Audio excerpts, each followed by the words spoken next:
tātou tunu. O le ua amata tuli nei le whaasalanga whaafale pui pui, e tolu tau sanga ma le iwa masina o ariata, ina ua suia lana tali te te i morianga e tolu sfurulua leo leo, i lona i o ina uma. O tola ulanga leo leo na folosia le whaamsinonga, o lo wha ilo ai o ian waria le tau sanga na te nei, na fesoa soan iei le wano fosala i se mata upu, a stangata iei sana te unga tupe i lea whare tupe. Ma o le ngai o inga lea na ia sila fia i loa, o na whaia se ngai o inga e mawhai, o na sauwhanga atua i isi te unga tupe, ma amata i loa ia a perila le tau sanga lava na te nei.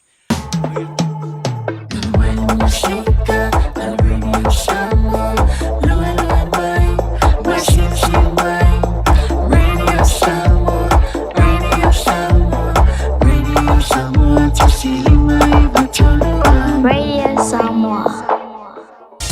Usimaya lau whaafofonga o le whaapoponga fo ele nei o talafau mai Samoa. Awina sa mai mo oe e lau leiti o whalongolongo le Radio Samoa. Tasilima iwa tolu amo. O te whiwhi fo e whatarofo le tātou utunu o le nei o tātou whero ai fo i mamafuta, ia usimaya lau whaafonga.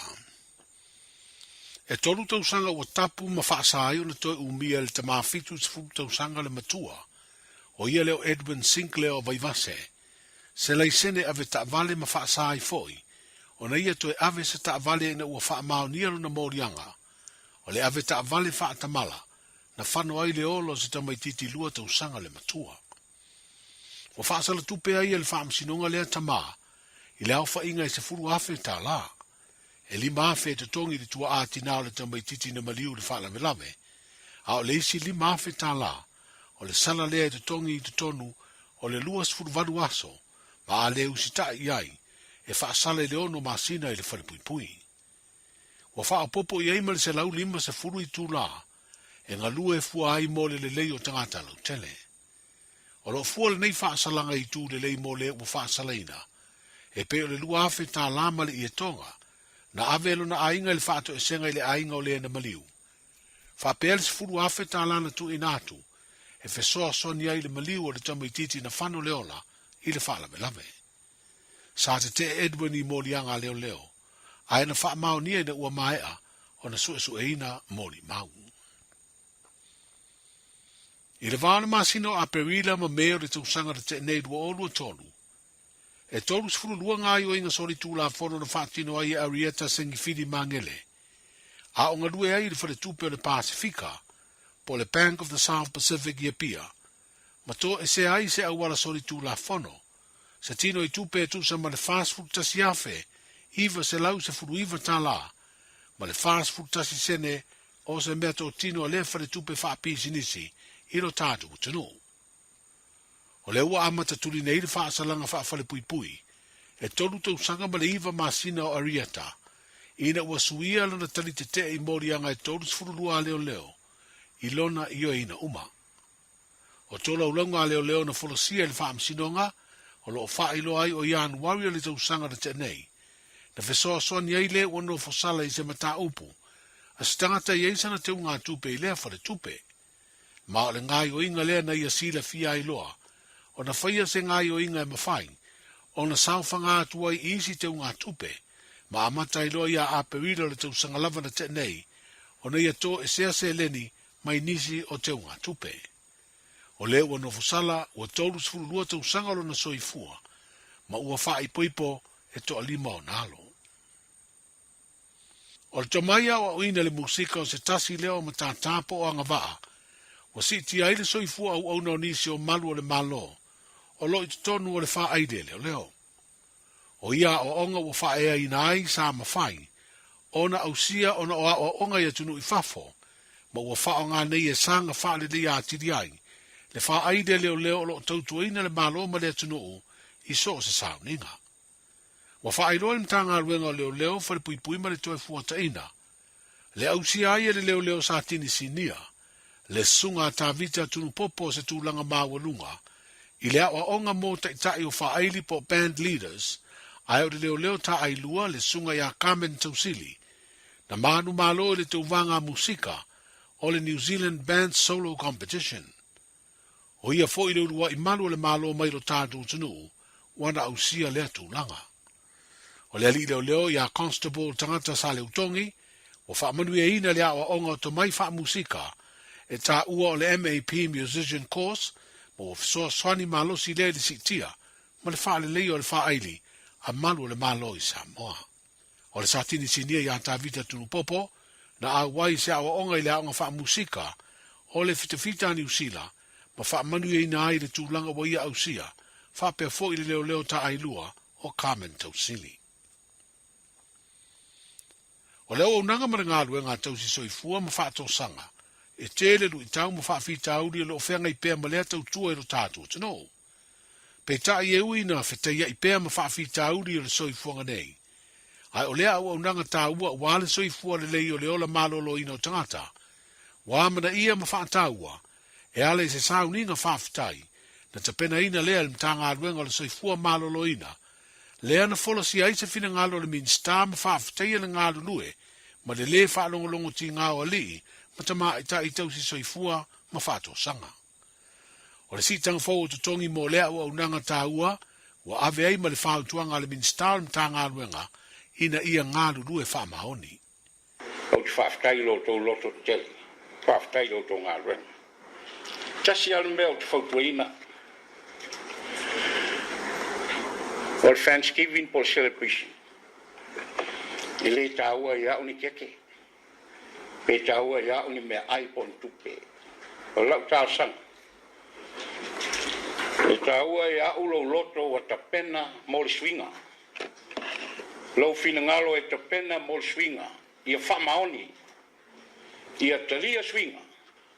Ia whamaoni. Ma ia e ngalue. Tusa o tātou, le angal tātou tangi tongi. A leo te maua lava isi tin fo mai al matu mato. Le lo matu malo, al mato motu savai.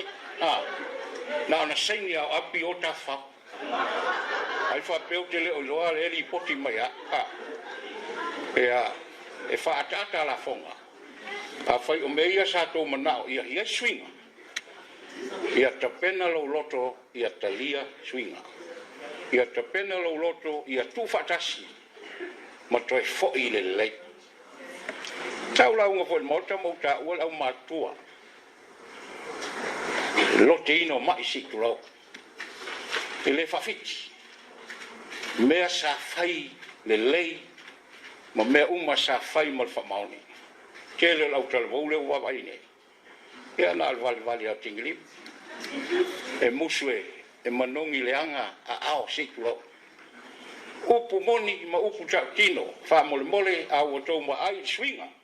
E leanga lale e swinga.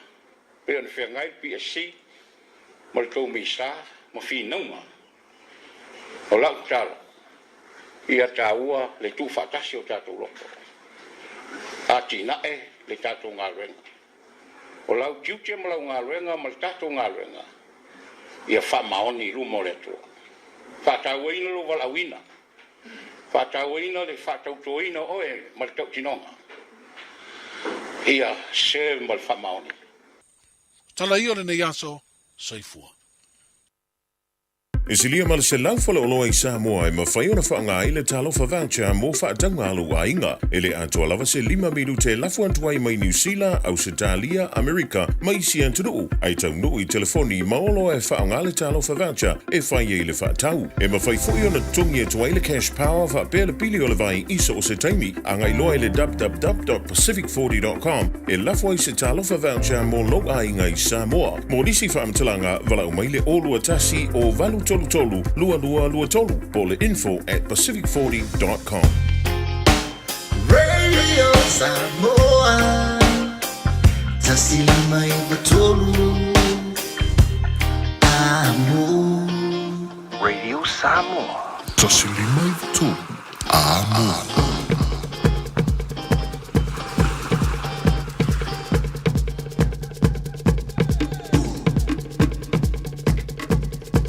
Ia, taimi lunga wanti lea ua se fuluro minutu wa channel into live fitu. Ia, ile nganga whaano jele lava i whaantalo whantu ile tafe tolu le tātou whāna nofo. Pa ia man malu whaamalo, pa ia whaale a tinu, pa ia foi, ma malu whaale a tua. Ia, malo lava le ono sai, ia, malinga lue, ia, I tute mawhaiva ngaluenga, ia, mafufuanga ese le nei fui ansu. Ia, leo wanta mai nei le tata pora klame o le fiafi poli evening show. Ia, aloala leo radio Samoa tasi 5 a mo. Ia, lo tau ona whatau wale neo Isaako. Ia, leo wanta mafuta si aulia se teimi o le po ana nei. Tale tono whamalie le tautua. Iwe, malie le whafonga le ngante le mai mo le malu le tātua tunu. Ia, awa fu I le tautua tua vai. Ia, le fionga ia severe le antaua severe pesta. Ia, ilunga le tātua pora klame le nganga I fo whaiva pēna masini ai. Ia, su taitasi la sungfua, ia su whareile. Pai le tāle whasi o le tāle fito la fiafi lawa tutamai nei le tātua pora klame o le fiafi la wala leo. Ia, malau tautua. O le siufonga Samoa, le leitio Samoa, radio Samoa, se fulurima iwa tonu a mo.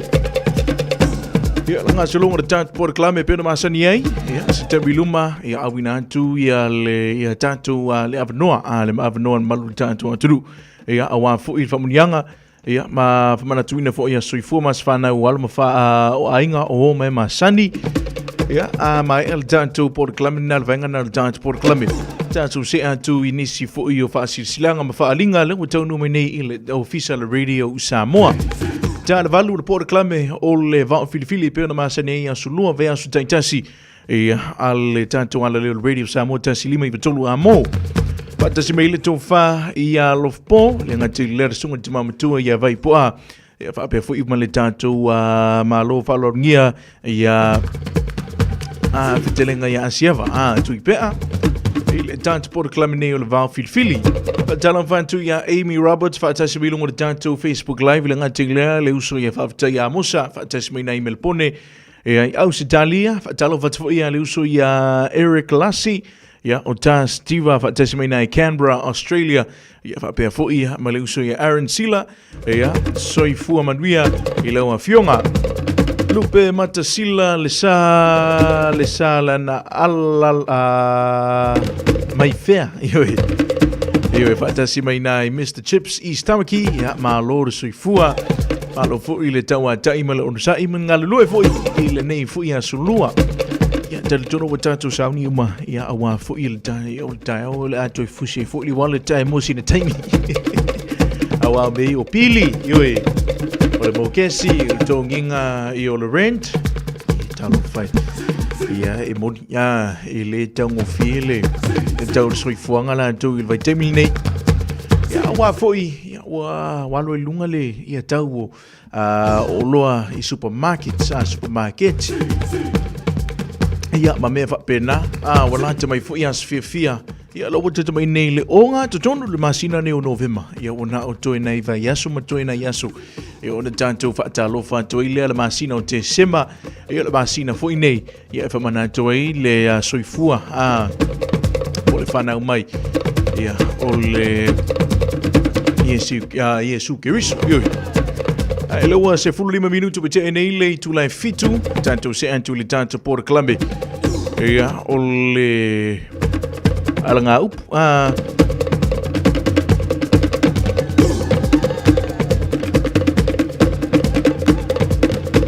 ona tato foi maila ia awa foi famana tuino so fu mas fanau e lungo de tanto por klame ia ona fiafi por evening show ala radio Samoa fulima I tolu amo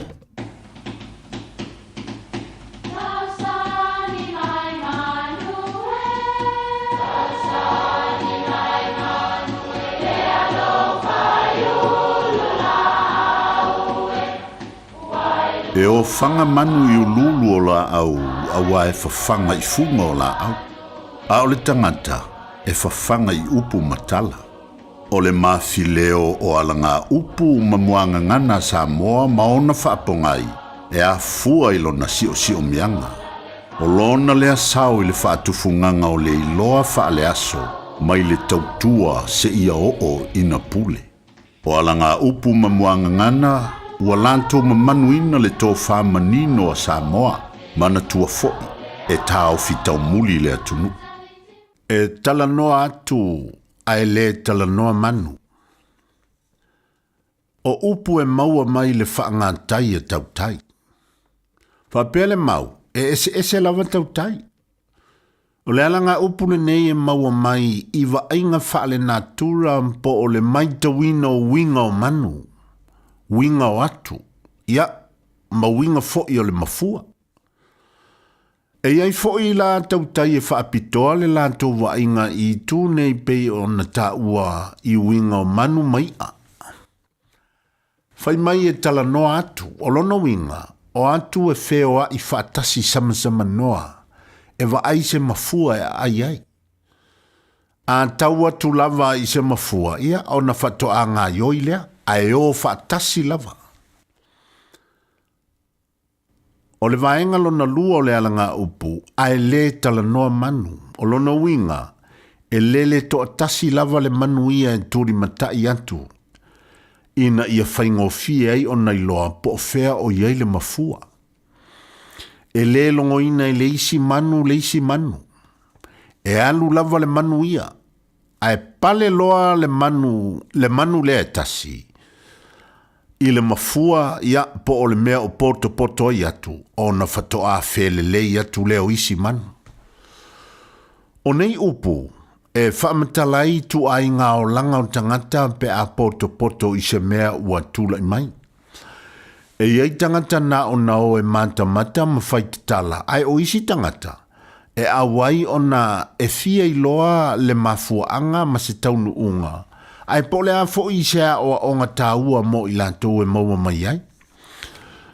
Ia, mai tauantu I le tumu sa whai nei.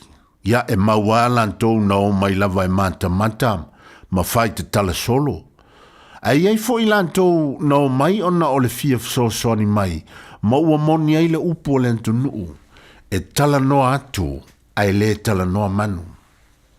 Manuia lau whasonga le nei asu. Aloha, we're the Katinas, and you're listening to Radio Samoa on 1593 AM. Awa ni ABC whaasala laua tu sa o Radio Samoa o le tamara sanga teto fitu ale malisi Pacific Sevens lua afe lua sumar farm. Mai le balai o le Manuka Rovers I mangele I le aso tona I lua se furu tolu o November. Tele au mai Samoa ma le Pasifika o le a waile nei wha moi. Ua mawhai ona au inatu ona o le langolango mai a company name. Moana Rentals. The Fono, Chimana Wholesale Orders, Pacifica Family Health Crew. Mana tua le malisi Pacific Sevens o le lua afe lua sumar farm. Aso tona I lua se furu tolu o November. I lunga le Facebook ma le YouTube ale Radio Samoa.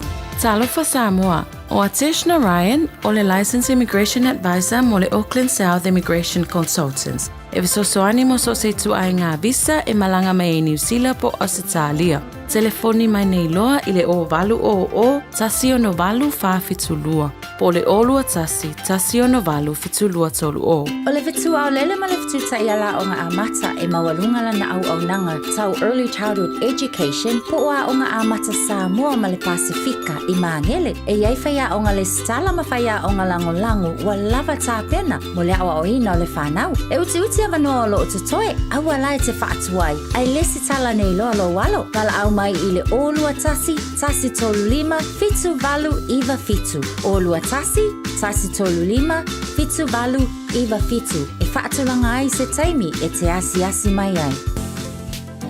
Masala ua e ai I whale fo mai, po o taa vale ale fono ma e whape ane, ua nao au nanga tau soifua malolo ina, ma nifo mātau te whaia. E tele le whasosoani e maua ia mātou. Whasosoani mo le ola manuia o le mawhauwhau. Polo kalame e tau fia ai le tau mawhatapaa. Whasosoani mo tina ma pepe. Whasosoani mo whaia o siaki I le whale mai. Whasosoani mo sauwanga I a inga. Whasosoani mo whanau ua hiu ma le aonga. Mo nisi whamatalanga, tanga I ane I lupenga ta whailangi www.thefono.org. Pe vala au le o valu selau, fono for you. O valu selau, tolu ono whaavalu. All I hear is Radio Samoa, Radio Samoa, Radio Samoa.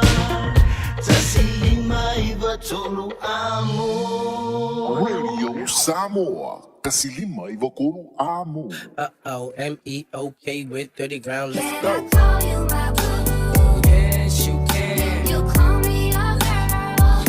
I can. We can roll down the street if you want to, lady. 'Cause you're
can see that far away look in your eyes. I can tell by the way you hold me, darling, that it won't be long before it's right time. Oye, wali one leva yo sina. Pele e apule oe ila fili filinga. Atawia ina ia manuia la uta mafaina. Aile mafaina alo atunai o folinga. Te masalo wa emusu yata ita. Watamu o ukuva pesi tinu sila. Taulemu lo ufatu iya ufainga. Surfo ya ue malolo I lo hainga. Surfo ya ue malolo I lo hainga. Mama, she a freak, I know that. Mommy puffin' weak, I know that. She wanna have a Rolex and she wanna drive a big Lexus. I suppose that I gotta buy her anything she want, but you need love too, right? So I get it done.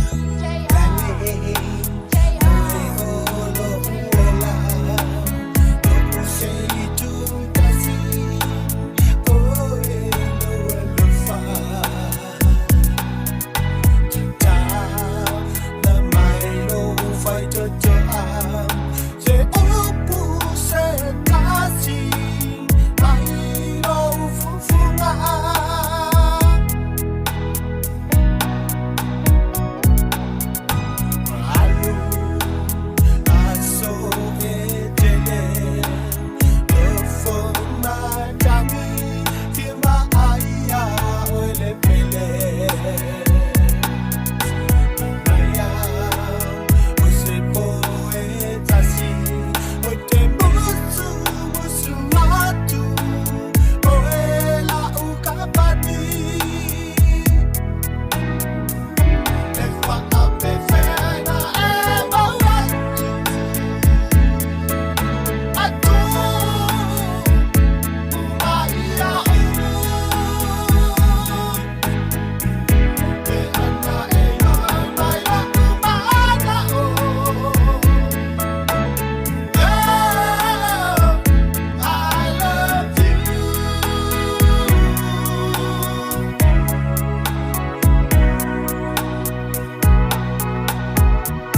fantasy.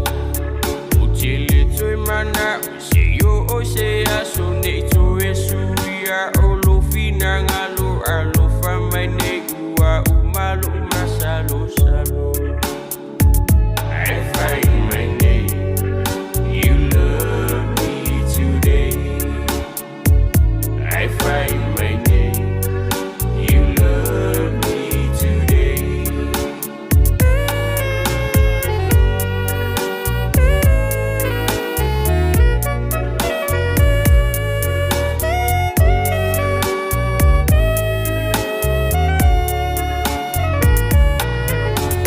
Awa iti tawama inane isilu babao. I know from my utalani ni sopo osimanu vale jelefie mana oni me atinga pe afai aito e uma ilosha ne tu fapo e vangaile fa atofa. I find my name. You love me today. I find my name. You love me today.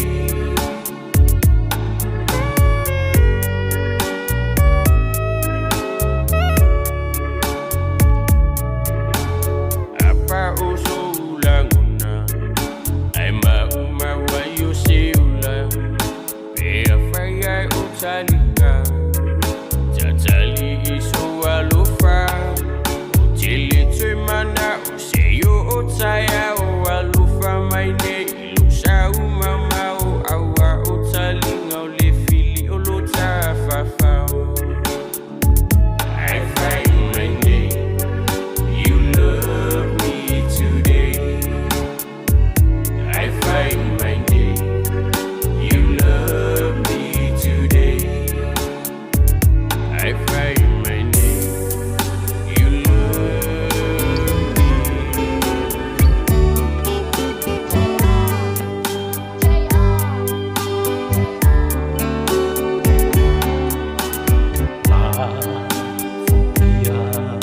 Mayata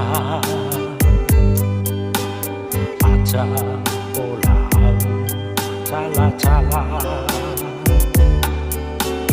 Fa'apaolo aya umala upaanga Aoma eva Ile fanga Ilunga ole matafanga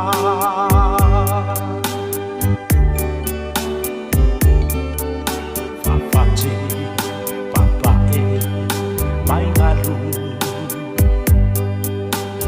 Aho, volasea, semana tu Iate oele pele ilo une fatu Ta umaya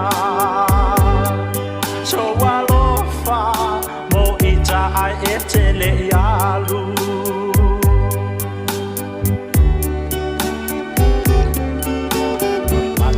Sio foma lie ia mana i whawiwhianga tu whatasi le sungu ya DJ JR2 ia ina ua 5 minutu wa jenele a wharifitu Samoa o lewa jato inei le vayanga le tātu Port Kalambe ia o le whamana tuina ma whamanianga foi o a soifu mas whanau o a inga o ho mai ma sani.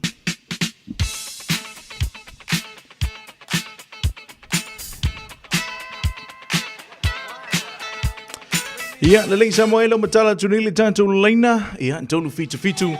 Tansi 5 i tolu. Tolu fitu tansi 5 i tolu. Ia, le numero e tfapso taima ye. Ia, awa fui o lo fuanga. Ia, mawhamnianga e fia mamoli. Ia, i ainga o wome masani.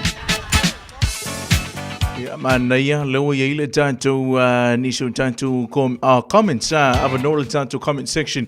Ilunga le tanto Facebook live. Le tanto YouTube live. Ja, afayulo ye si et sila fia yo olo fa manatu nei la to sui fu mas fanau ja comment mai lunga o le tanto Facebook live ma le tanto YouTube live ja pe afaina le o lava ka na e ni so tanto o ma futa mai mo mai le tanto live ala fa ngar wai fa nei pa si su ya tu te le anga fa pena Ya, tatu imeli ini si vai pu ini tanto as fana ulung tanto imeli nei tatarara le ini tanto imeli ai olo ini so tanto comments ilung le Facebook live comment section mail tina ya pelenise o so vale famanuia malo faanga o sia uso ya dalalei swanky o la sos fulu iva le neo November wa ato iai lona ono sfulu maratolu tausanga alofa le temau le langi toi fa popo nisi tausanga se tele mo o se uso sister e leongi me alofa a o le tanto maua o le fealfani pe na fai mai ai nai o tanto matua ia whaafitaisia uso mo mea umalo e whaia i te tonu o le tanto ainga ai meise lo loto alofa so o se tasi ai meise seo tina o whauma iu ia o lo whaanga e avantu ia tau fia pelenise o so vale male whanau ia i manukau. Happy birthday sister, love you, God bless.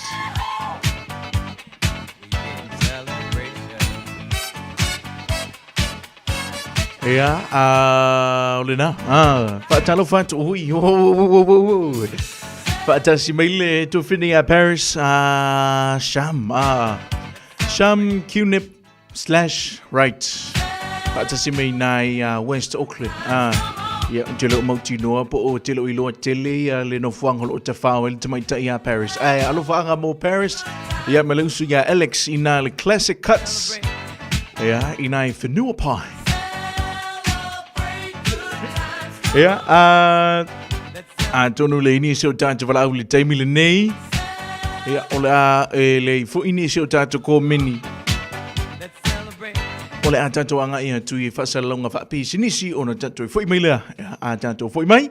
Ia, ona tātou anga ia tui lea i whaalinga ma whasalonga o lewa tau numini i le official radio Samoa. Lewa tau luas fulu minute tale i tula evalu. Radio Samoa. Taslima ivatolu. Amo. Awani ABC fasala lawa tu sa on Radio Samoa le tamor sanga teto fitu al balisi Pacific 7s lua fe lu summer farm Bale balai ole Manuka Rovers imangele ile asotona i lua se fulu tolo November. Tele au mai Samoa male Pasifika ole a waile nei fa moi. Ua mafai ona au inatu ona ole langolango mai company name. Moana Rentals. The Fono, Chimana Wholesale Orders, Pacifica Family Health Crew. Mana tua le malisi Pacific 7 so le lua fe lu summer farm. Asotona i lua se fulu tolo November. I lunga le Facebook mani YouTube ale Radio Samoa. O e sauni malanga i Samoa, mana tua loala Moana Rentals o lo o maua ai sosi tu ai ngā taavale mautotongi, mo sose mana onga. E mawhai ona piki le taavale i le malaiwa lele i whale olo, po le tātou ofisa au tu i ala fua. Pe mo mori anto fōi i le whale tari malo o lo o e wha mautua ai ngā whaabitoa. O lo o yaile insurance cover e te fili mai ai. Nei tupu se whaalawelawe ai o lo o yaile wha mama avenga, male pui ngā mo oe. Mori se whaamtalanga wala au le tātou paanga le Pacific Easy i le ovalu se lau o tasionono. Pea siasi le tātou apia fōlinga o le Moana Rentals o le upenga te whailangi o le moanarentals.com. O le R-Dash Travel o le company numero tasi le taungo fio pasese mo fe malanga inga i Samoa whapea le malanga mai i Samoa i New Zealand ei. A whea de loa i le ofisa o le R-Dash Travel tasi valu lima Great South Road i Marurua. Pe vili mai i le telefoni tolu iwa lua o wha o. Tolu iwa lua o wha o mo le R-Dash Travel. O mana o mie o e po se isi lo a inga se fisoso ani tau fe malanga inga mo New Zealand. I mata au po e pei o le vaita mai no whanau po ngā luenga. A whai o lau tali o le ioe, wala au loa Ken Ferniho o le Fern Immigration Services. E iaila na laisene, ma ua silia ma le se fulu lima tau sanga o lana tau tua. E toa tele tangata o fisoso ani iai Ken, i mata upu tau fe malanga inga. E au fia ai mata upu na o atu le tribunal, ma apili le minister. Tanga iane i le mata o Facebook, ma le upenga te whailangi i moli mau. Mo nisi whamtalanga, wala au mai le Fern Immigration Services, ma tala noa ialu isa, i le oiva, lua ono lua, tolu lua lima tolu, lua ono lua, tolu lua lima tolu, po le o lua tasi, tasi lima tasi, o lima. Tasi lima i watolu amo. Radio Samoa.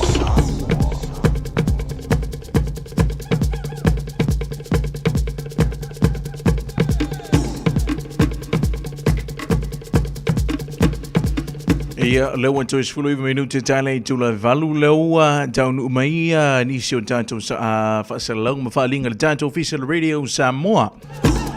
Whaasalang mamua Team No Excuse Zumba. Talo fa Samoa ma tula tato Zumba ale Team No Excuse. Ia sutofi ona masenya ile OMAC o Tara Music Arts Center ile taulanga whaatawa o Tara ile a Faleono ile a Fiafi. Ela isi tutongi le nei Zumba, susuma i tātou fia. Ia, mawhamalo stino whaatasi a wale tātou soifua maloloina. Mau le tātou Team No Excuse i le tuatu si ono Paselau Alan de Chris i o Tara. Vau filfili male so ngā, awane i ngalo sau lo minga tusi o le so ngā, whaatasi ai male lo minga le vau filfili, e mau i whaalupenga o Samoa i sisifo, tutuila mamanua o nisi o tala tu o Samoa, o ala ngā upu le matafa ioi ala matai, ia i ainga male nuu. E fitus fulu tala le tau, na alo fisa lava le Radio Samoa i le tolu pa, tolu ono Hobel Avenue i Manukau, e mau i le tātou tusi le nei, mo nisi whamantalanga, e wala au mai le tātou ofisa i le lua no lua tasi lima i watolu, lua no lua tasi lima i watolu, ia pe tangai ane i le upenga te whailangi o le shopradiosamoa.co.nz. Pacifica Connections. Talo falava. Tanto awai fatasi I fono more communities ta itasi I le asfarele nei e talo no ina ile mataupu o whanau heat kits. No fuanga e whaia I le te puke o Tara Community Center, Newberry Street o Tara Aukilani.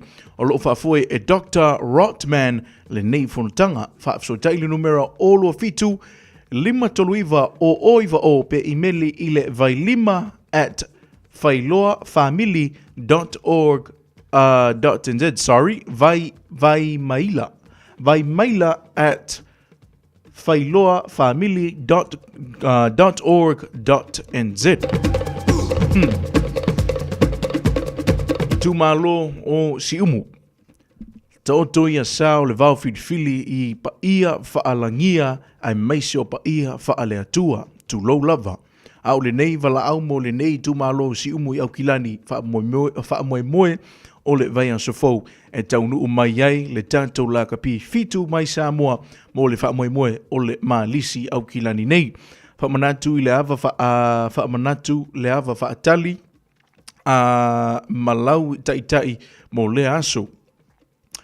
O le mauta lava o vailuanga tuinga mala o le ano nofo ai le au se ia mahea ta alonga o na tuua loa lea I a inga e whaatali ai le asu e toi fo ia I Samoa. Taunu umai le asu se fulu iwa o Novema o lono inga o le asu le nei.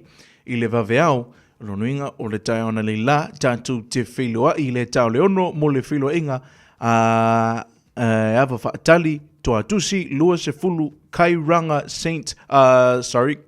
Luas Fulu Kairanga Street, Mangry East. Sa inia le nei silanga ele sunga ia tofa ono tupuola lafi o luatasi o valufitu lua ono fa tolutasi ia matuu talaepa tulapou ili numera o luafitu lua ono iva fitu fa lua ono fa ftai.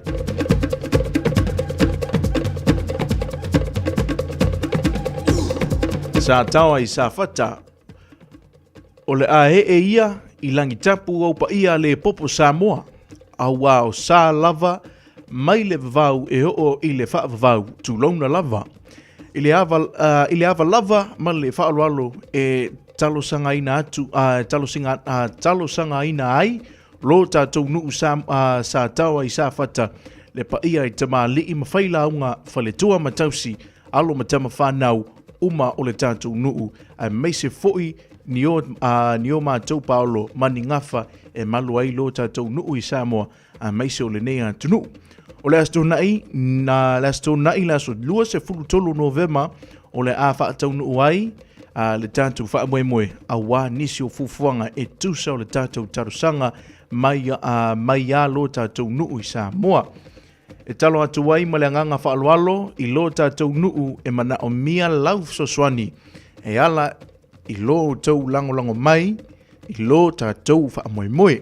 no fuanga I whai le tātou whiloa inga le nei i le hall a le PIPC Mangele toa tusi lua i vaono Buckland Road i Mangele ia i ma le teimi e whaataunu o i le tātou whae moe moe le nei i le se fulu lua i le auholi. Mole ta pena le mai sau tai ia awa se fonga tau mafa o le aso. Monisi whamtalanga e te fia man malama atili ai, wala au mai le telefoni olo tasi, lua lima tolu ono whawha tasi, whawhitai o te maa lii mawhaila aunga sa taua au kilani nei.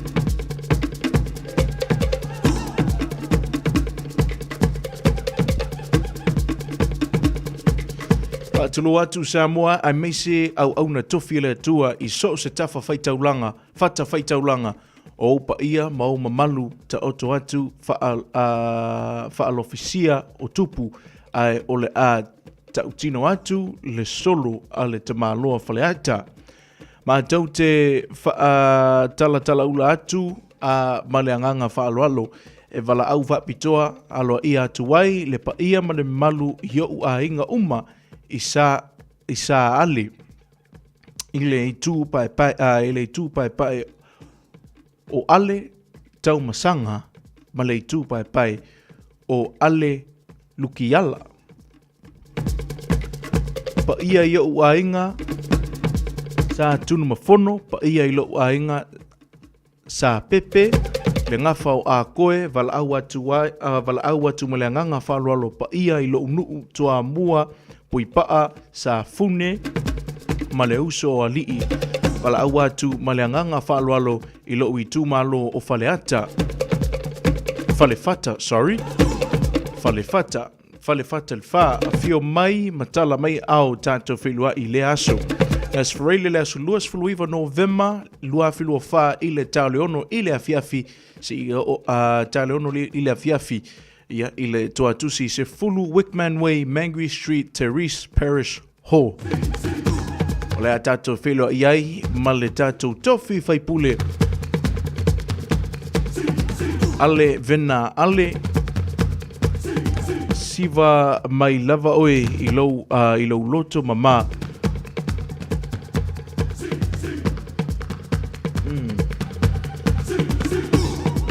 Tātou whai mea lofa atu ai ia mo le tātou tofi whai pule lava oe i lau fōai. O nisi whamtalanga ia whapsota i mai numera nei vai malama olua tasi, tolu o tasi o iwa lima fitu po savea Patsy olua o whatasi lua tolu o valulua ia po seo pule whaatali i le numera olua o whatasi iwa valvalu lua lima. A fionga o Mangiangi e wala au whaloalo atu i tama whanau umore a fioanga o Mangiangi o lo alala ma papa au i New Zealand nei. E toi whamanatu atu wai le tātou whanutanga i le aso sa a sau nei le aso luas fulwhau November lua whilua wha i le itulai 5 i le afiafi e whai le tātou whanutanga i le Valu Hour Street o Tahuhu Rugby Club Hall.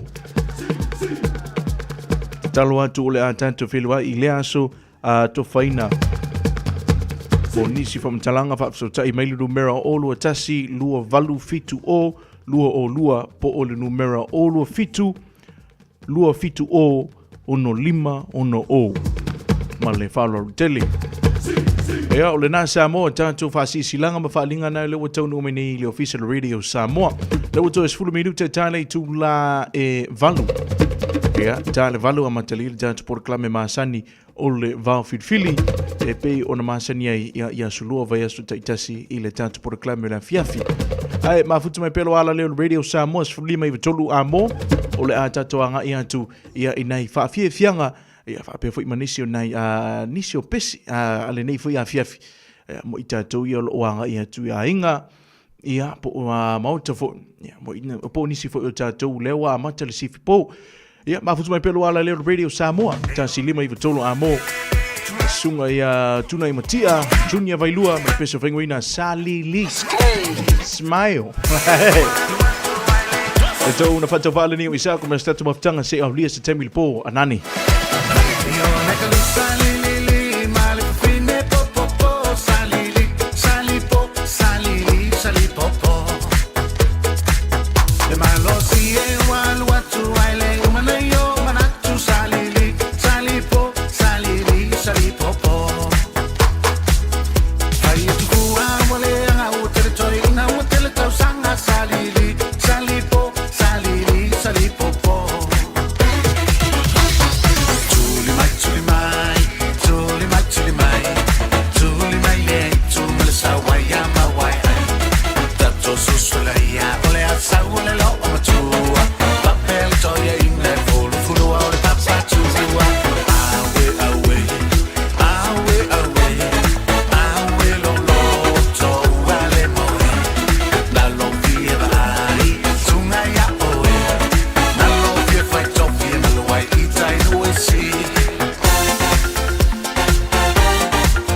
hours a day, 7 days a week. Radio Samoa streaming live on www.radiosamoa.co.nz. O e sila fia me e whaatino e mawhaiona e umia i fale motu le lumanai.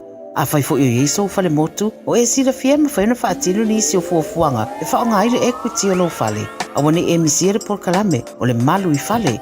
Ia fiafi o sururu taitasi le se fulu e te aile whaa. O le a e sila fia ai au wala e mawhaiona e umia se fale motu le lumanai, ma au wala e whaonga ile equity o lo fale motu e whaata wai se isi o fale. Le por kalame o le malu I fale. Ia fiafi o sururu wa yaso taitasi se fulu e te aile whaa.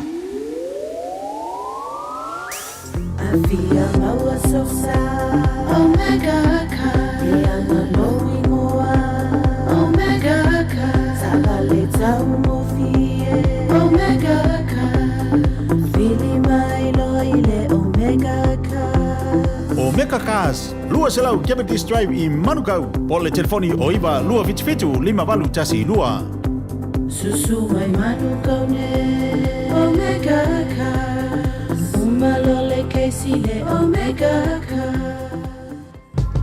Beta Drive Doctors ile tau longa fa tau I mangele fa pea manrua o le vainga o so ngase pe amana o mia e fa tino e fo I matupui pui o le fa na witi o tupui pui le COVID is fluiva mo I la tau is fluon tau sanga malunga atu fa pea matupui pui o le flu pala au telefoni lua lima fitu valu lima iwa valu mo so no e fa tino I nei au nanga Ofisa for mai mangele I taftafane on McDonald. Amanrewa I taftafane on Falitusi Pole Public Library.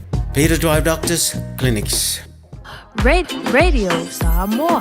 Taslima ivatolu amo. Arue, aruo, arue so myself. Arue, aruo, arue so myself. Yasam for Isua myself. O le tofa mamao ma le utanga o Samoa. O le vao filifili. O le ngasu e whainga tā o nā saina. O le ia I vivia e au ngata.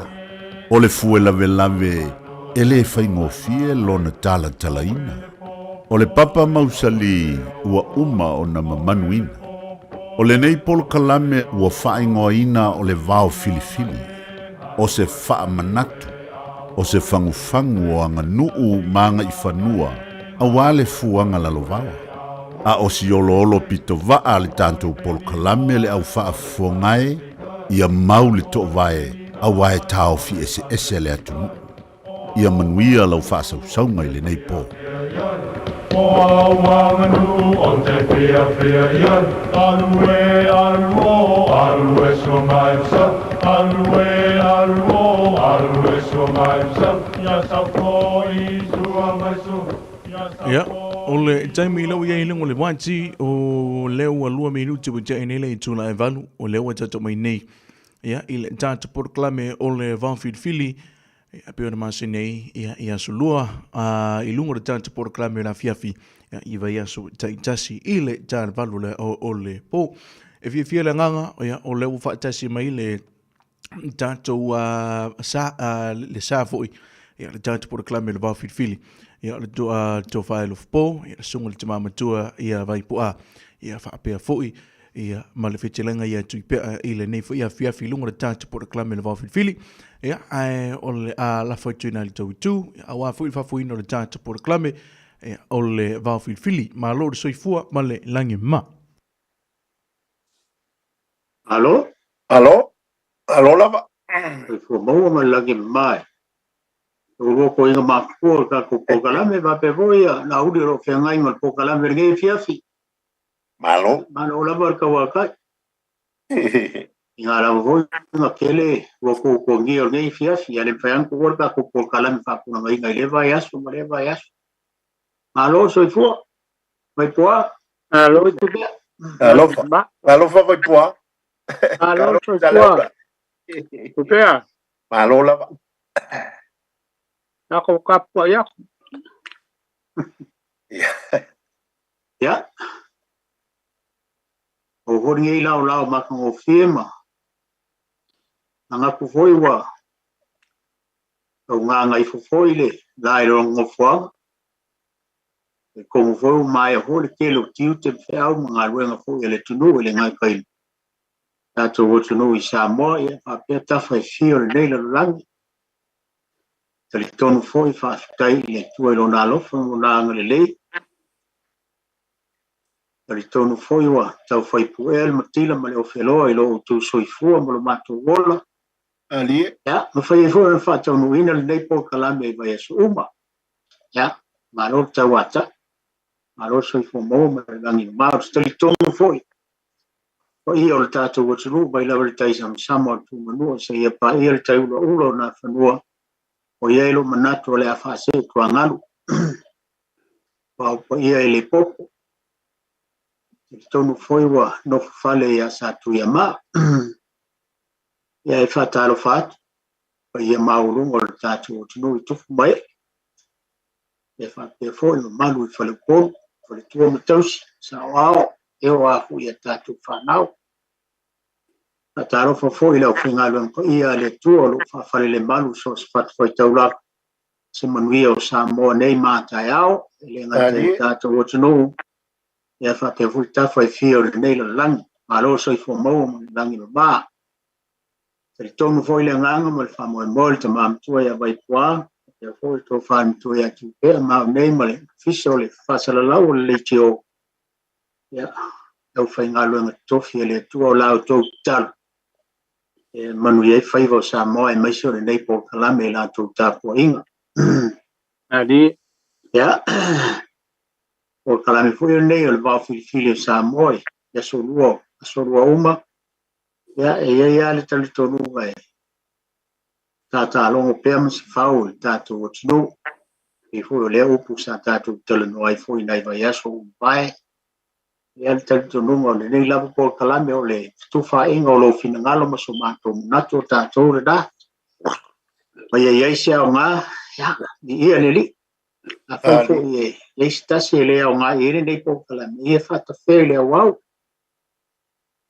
me sili fa stai le tuo no mo pelo to so fo mo le la mi ma e fa foi no to fa so mai tanto po kalame mo fo si fina ngalo te ma tu e vai po am tu pe mo so manatu e ta to e na ta to te fa me te telie e ne fa fo mai le tuno e na se fa manatu le ta to po kalame e au mai tonu lo fina ngalo ele o ia la kwanta fa ngai pe ya o masani ele tuno o to silfia o kalame lava e vatu na yo ko foi vai puama tu pe mo lo tangata ia ta to fa so na ali o nei ese fisili mai banga na fa pe fisili mai e fa ya na mai tu sila e ta to fa so pe amo se ava no mo leva yaso e pe sta lava le fina ngalo vai puama to fa to ya tu pe mo lo tangata mo ofisi fa sala lau esa ngai tonu mai ya lau fisili tato po kalame o fo le yaso ya o le tala le mal fam talanga ya Samoa ya manuia lau fa so mai mo fo si fina ngalo vai pam tu pe am so manato wa tato po kalame le fia malo so fo mo le rangi ba ya Ko ka fai fa malo alo le tawata malo ya amo cambia mai o rua ya ba ko le so manatu ngai u sa ni mai nge fia ka se ale u le fa bon bole e ele po kalame le lu ngol Facebook le penga to fai langi o Samoa na mua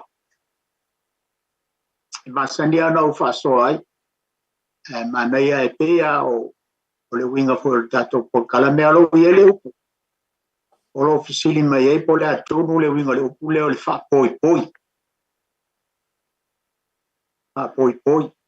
ya e na na tu watu fa pena e ma me e si fina ngalo le tunu a most time ia ta tu fa so ai me fa lo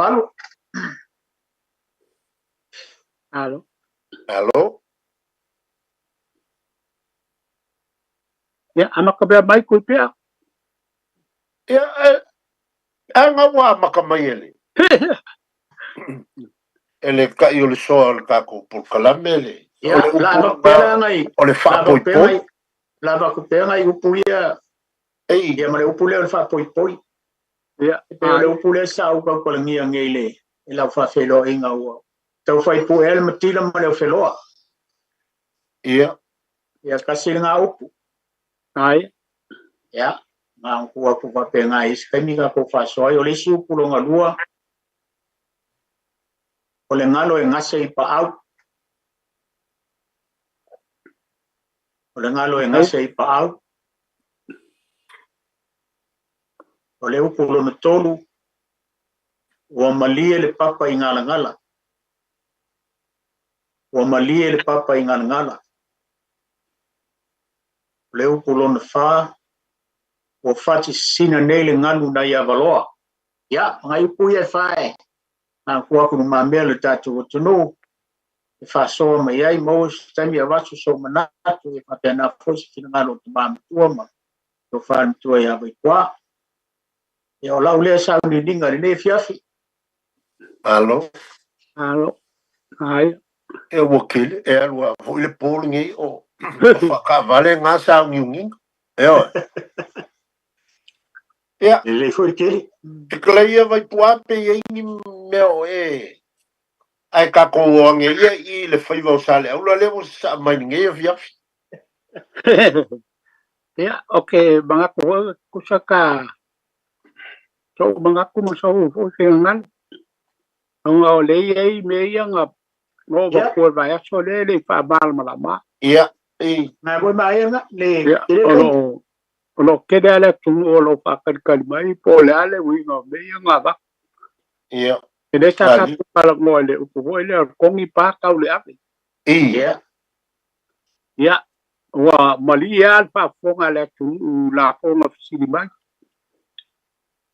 Pe o le wala ko mal malamu. O fa pu ngole ave le ma ave ave. Wa ole manga ole afigio. Ole kuya ku pai o baile. Le keno se malaba mai lang. Le fio anga u kongia le paka. E fia ai le udu le kau mai le udu le ku la ko lu ba fa. Ya, e me fai nga e ia long ka ba ko ri melu. Nga la nga fai fa sa la ngal ko inga.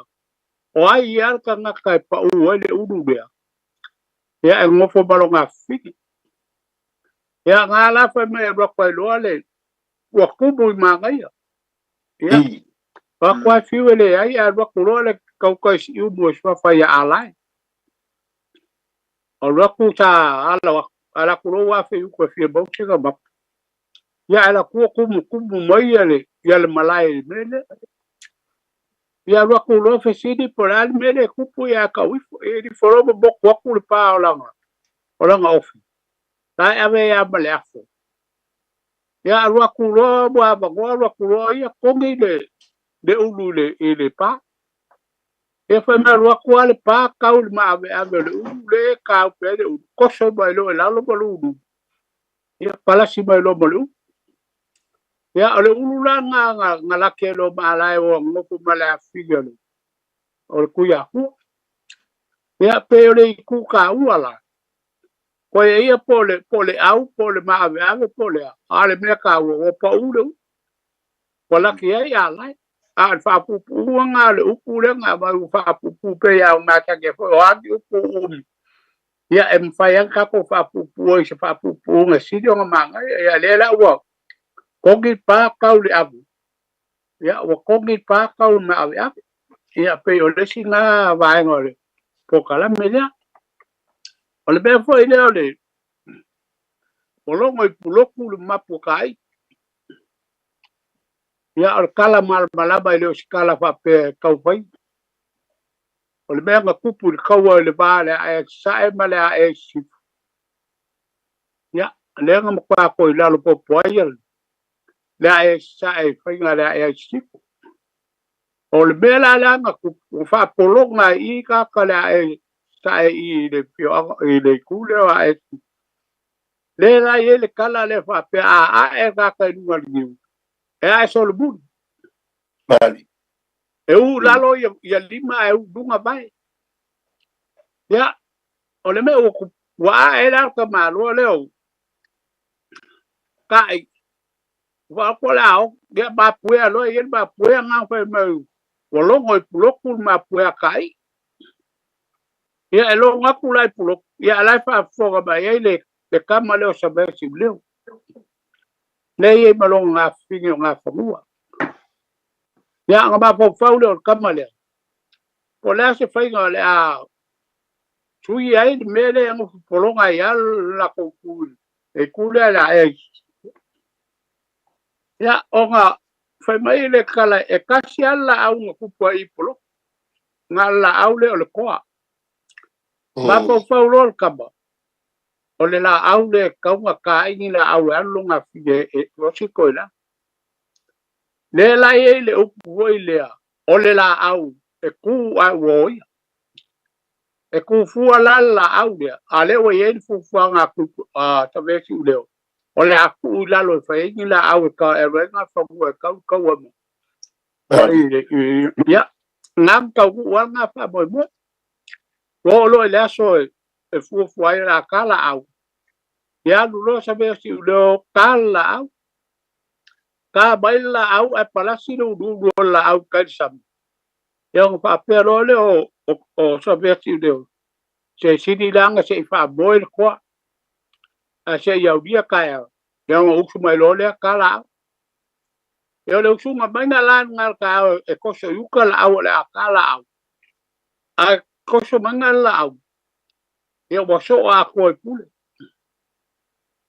ngala e mo wa fo la nga pu wa nga se ko a yo la pule Bagi. pero ngala e mo me fo nga au ya u ya la nga wa nga se ko a yo la pule ai pe pe se bika bikanga ka mai pe pa mo la ka mu koso mai lo la yuka ka ko ya ka kalo bala au ye fa hala au mai ai na kai ole katil fai ya mai sida au nga kolu le uli misao ya male fa makke na taua ya male sida au nga wanga le akya ya la au la nga le ye foi bo foi ye taka ko kalgo inga kofi kofa kofa kofi la au kofa fa la au kofi ai kofa e fa la au ko wa nga fa ya onga mo lo la au fa kulo ya so be tu lo nga fidi sau lo nga alu nga alu kau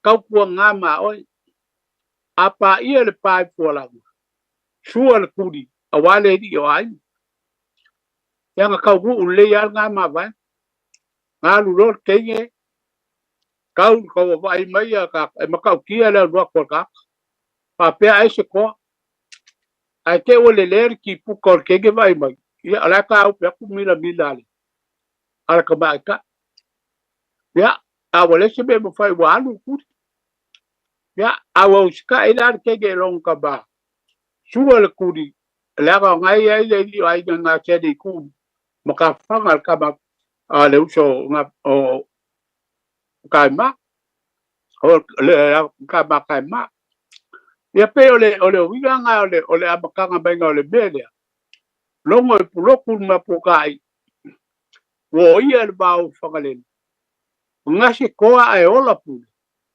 apa ia le pai puala sual kuri awale di o ai anga maka mai i kawale ala e sai mala e ya pe ole kala ko nga le bai nga le ta ba ku ka ko ba so bai ya le ka unga ole me ya pe yo fa kala nga le nga me nga ma ko me bai ya so le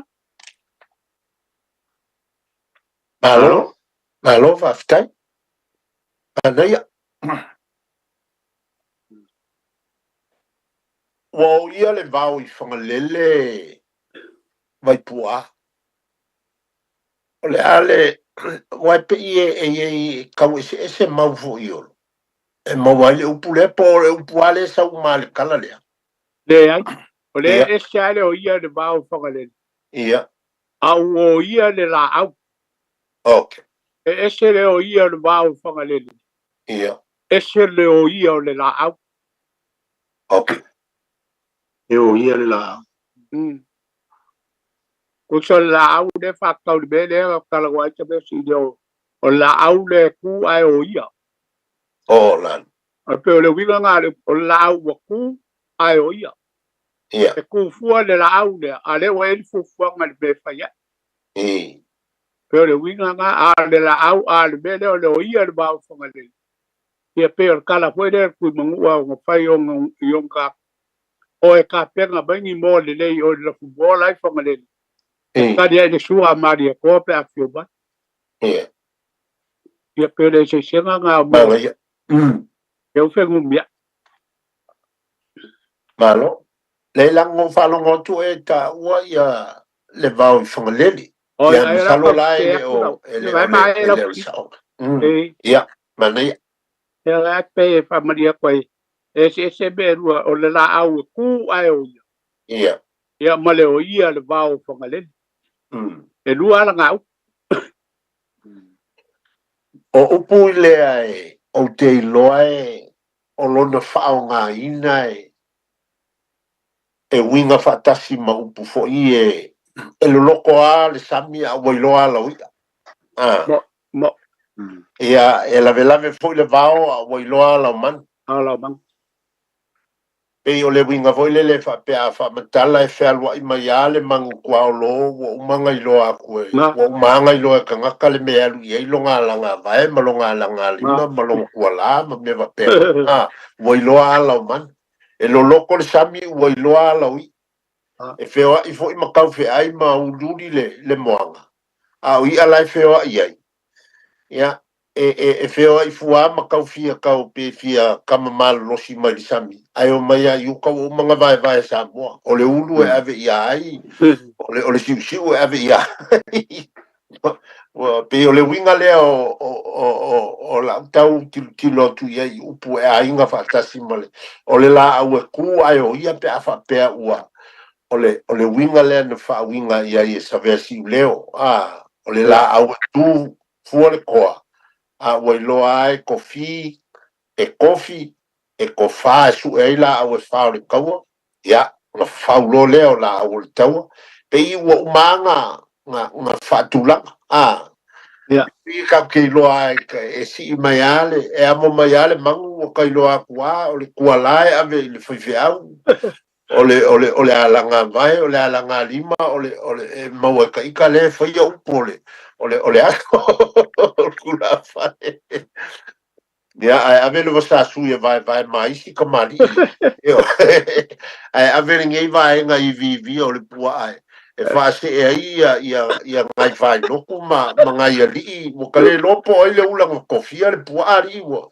ave ngai kuala ile on kwa le ia ka fa so ka pua ia ai mana tua fo ai tilo ia i le fa peritania e malia ia le fa peritania o le loin o le e fa pe o le steak malua le o le manu palang ai o fo ila le fa palang le vaenga le o le pua e ka ula le mele a wa fo ila nga ka ai nga si lango kua lai nga si lango kua fuanga ia i pe manga ia malu awa makua kua yang e vi mas male mai o a koa nga e kaba a koa ia lai kiki a si lango kua le pe a fai o pua kele wa maole si lango kua a fai se pua fai lolo if ia le ila ele maole lango kua lo ke o sa ia wau i bi ole kua la e se foi le mali o mea saba poko kele ko ina sa la ko kwa ye yo me o fale upo nga vakule o la nga lima malako ai ave me o ivi ma ngai kamali ya bayang ele sivi ngale ave le ivi mulu bayang e male sivi ya le ivi ngo foi ya vangele le o ia fa ku malosi la ia ave malis kamali ave les kamali sorry ai o kama malanga va malanga lipa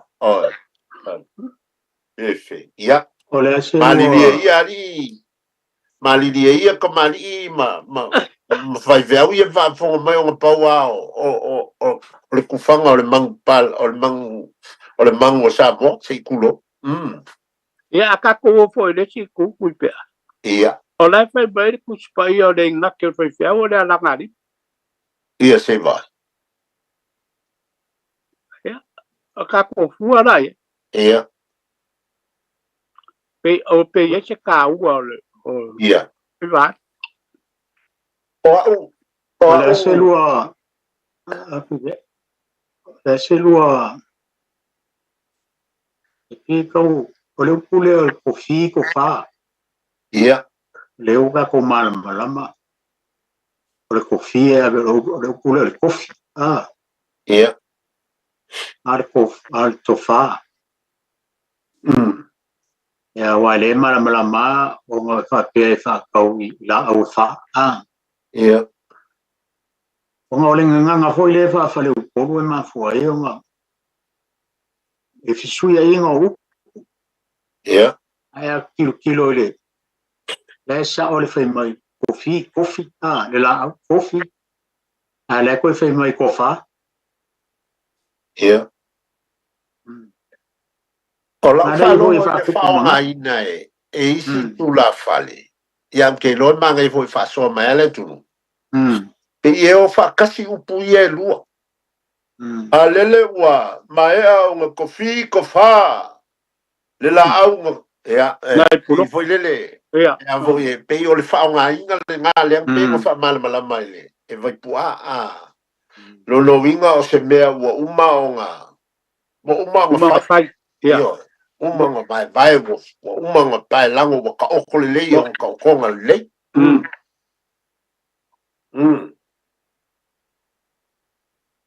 e ia la o le aka ke ia I mei o le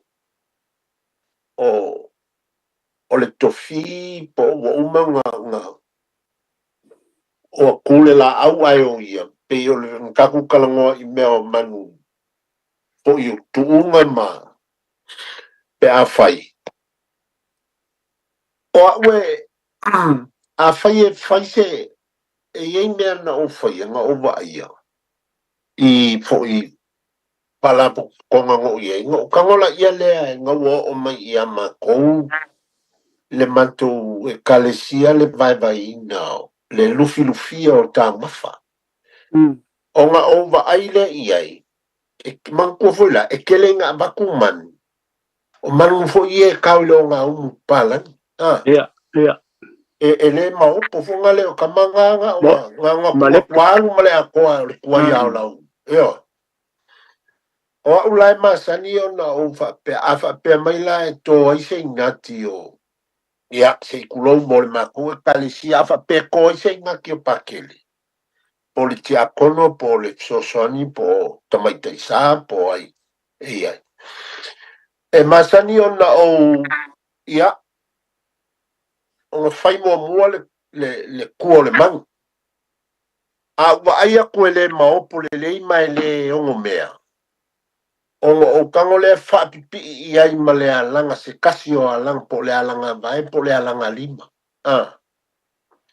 e ave lua e ave ale tuala a wole makango fie se kilo ai ave se mea siri o nga maopo ma le lei o le manu o lo ua uma na fa vai ma fa vela ia e ave lua I ai ma le mele na e fa pipi I ai e fa popo o nga o la o te iloa ua le o maopopo le vangala o ni manu e fa fo ile baku ua nga kau le umusamo ma o lai baku ile nganga o le mangu fo ile le fa ye tu nga nga o nga fa nga o langi e sele manga yo amanga e ka ke kausi ala ki nga o ka vai ku le kafe la nga o le lolo ya ai ave pe ia ma si foi fe ma pa kele la nga kua la ngolonko ngale nga ia e ku pele alanga maka ko fa so mo ia o la ulea a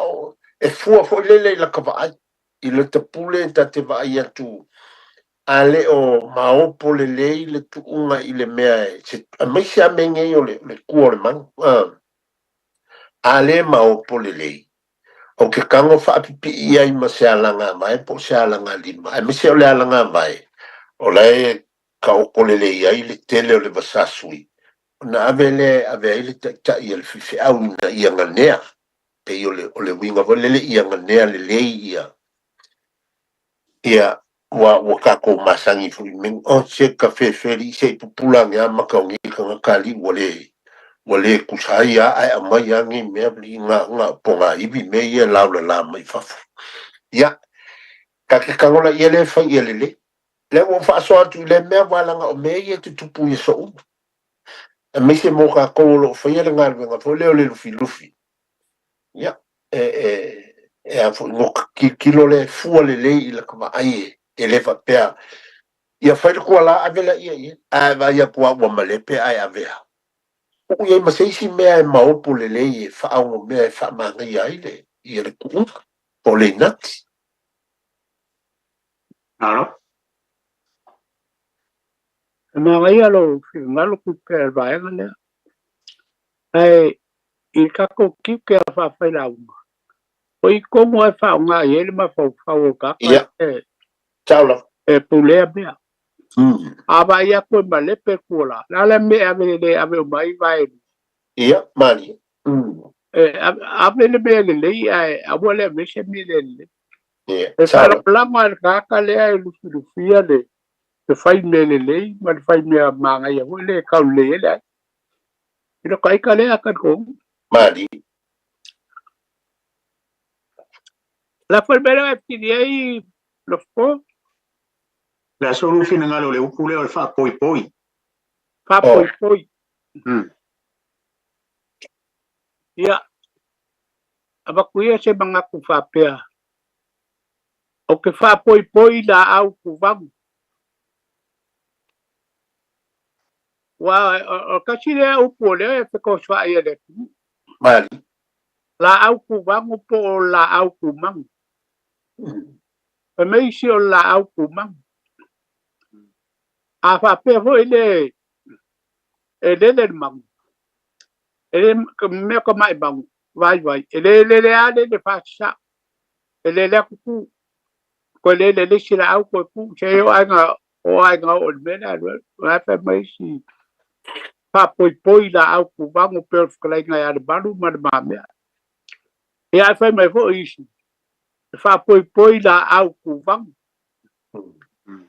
ya la mai ma we se ala tinu mani ka ke musu foi fa pe o de me sa ole ya wa fa ku o de me sa ole ka fa ro mo ya yo la au ku vang pe ko la nga ya de balu ma me ya ala va de me e kala fe ngai mo ka wi le ma la ka fa boy le ka la ka ya ole winga nga pe ole winga lo fa poi fa lalo ala o ke mua nga u fa lalo pe mua nga u fa malu aku la fa fonga inga nge sala se nganga ya nga fai ka winga le o ko inga fa poi fa kulo pe ka singa au pu ke mua fa kulo aku le pa ia sa fa inga ka ko e nga se nga kwa la kwa le fa ya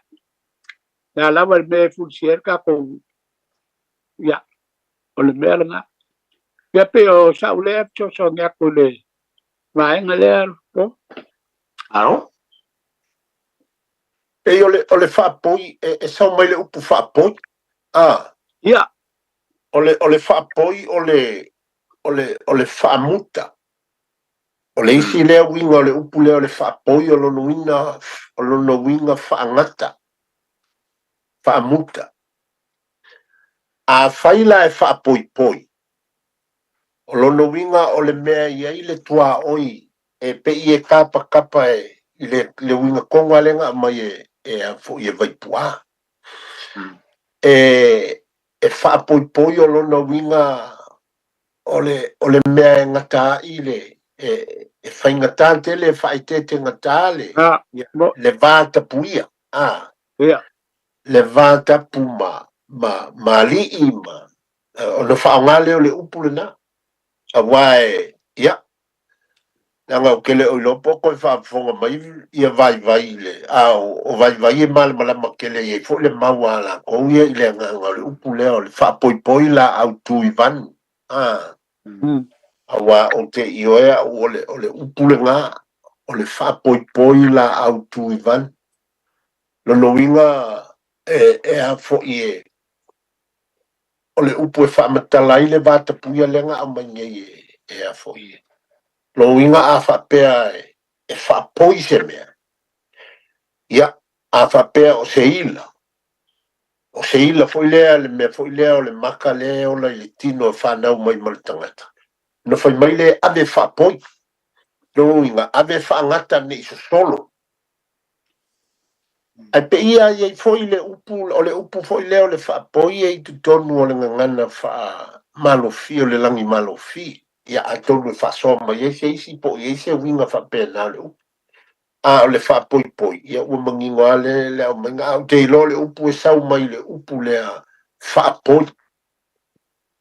poi se mea lo no winga fa tua oi fa muta ta ofi aua nei lo no winga i ai le mafu anga e lei ona fata oto le tua oi ono se winga matautia po se winga mamalu po ni mamalu o mawalunga lea e alai ona fa muta e pe o le upu lea ma le upu lea na te fa mtala le fa poi apa ia le pai fualanga sua le tuli awale li o ai o le mena ta o le fa poi le fa mkalange i lo u mawa ku le fa malbla manga ele e vai pua winga o se vai se mea ngata ima ona ia se mafuanga ia ngai whainka o le whale o tapuala nga ko ese e le isonga kua voi o le vā malkua masak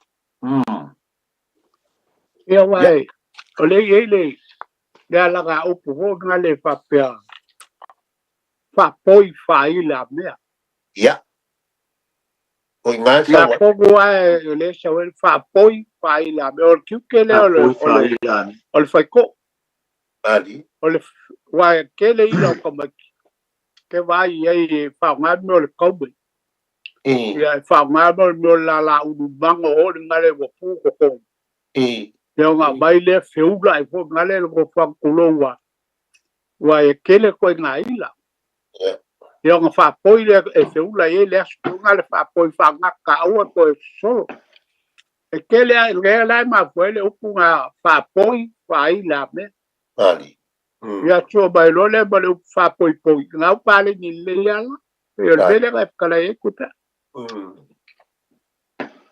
whangaka so whale kongu aua ko kia manga ia ia ia se upu kaukara ia ia kangua i o la loi fige ia e te le ka ko koi la le si bele ga kala ye no po e ale upu le o ke fia va kuala nga sa o fa lo ngai ma ngai e ro e se mai upu ia le wa kuruma be wa le ka kia sei ai sa o fa lo ile a foi e por kala me fa le o kala mo ale singo ki le kale se me tisi ni sa welesi ale sa no anga le fionga le se ya le o ta ulanga le o ngo ole fionga le se ya re oina ta I matale ma ko wi ki pe ai masani un ka ko I runga ma fi fia ka ko utunga ngana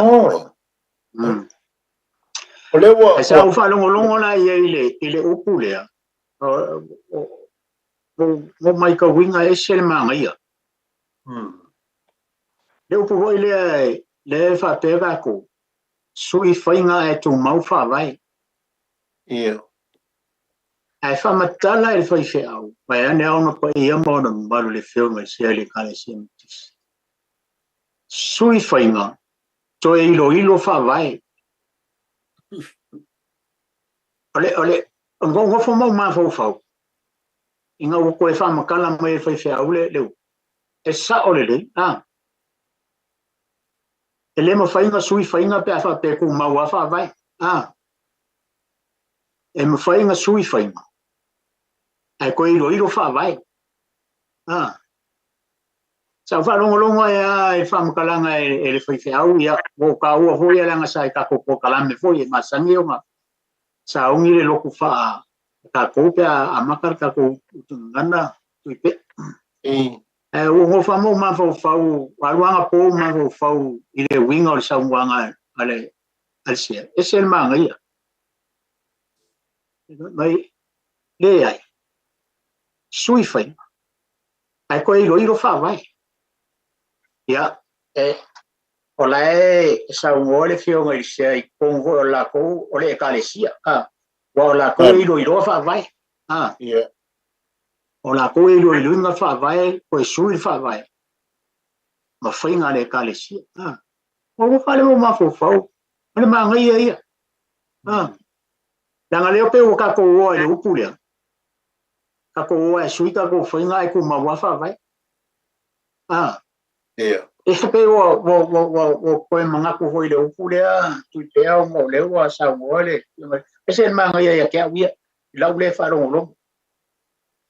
E a ka wharongolongo leo ko. Kango ki whawhia mo wharongolongo. E ale winga.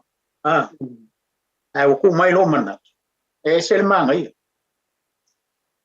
E se manga ia pe a kango fo koe mawhau. Mawhau lo roto ia le winga le upu. Ia wana ma le masai fo inga ko whaso le upu. Ia. Ai kele a inga whaso mai kele o le tunu. Se kele ngame.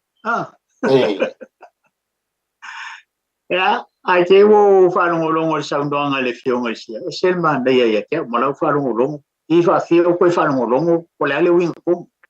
E ko mai lo mana. Pasau le ia kia ui. Ia o ka whasoa kul vaenga ia wai au ngā hui ngai e whapenga wila po kalambe ngai ko inga ia Samoa na mua. Ele ia upula e mai ei ka ngohon whai kau kango hoi o whasoa ia. Vale. Ia wai, wai pe o ka koua a ko whiwawa i ria i fo ka kou po kalambe. So soangi fo i po kalambe ngai ula whalei. Ui el whasoa. Ia o lau lea koe whapia kule vaenga lea. A lea ke lea ka kokai me mai hui ngiru au koe. Nanga lele kai ka ko kai me ka loale iba kala ka ko le ko suli meu ala le ba ko so manaki ya upu ya se fa so mai le tunu ai we ngai ro kai kasi be ya ke le ka ko kai le mane ba ya le upu le na ya mai wai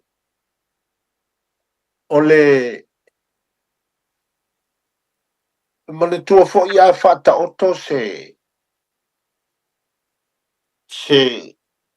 a fata oto se matua ya po te le lo po le fa sa mo le o le vision ona yai le ole ele mafai ona manino se fato fala ima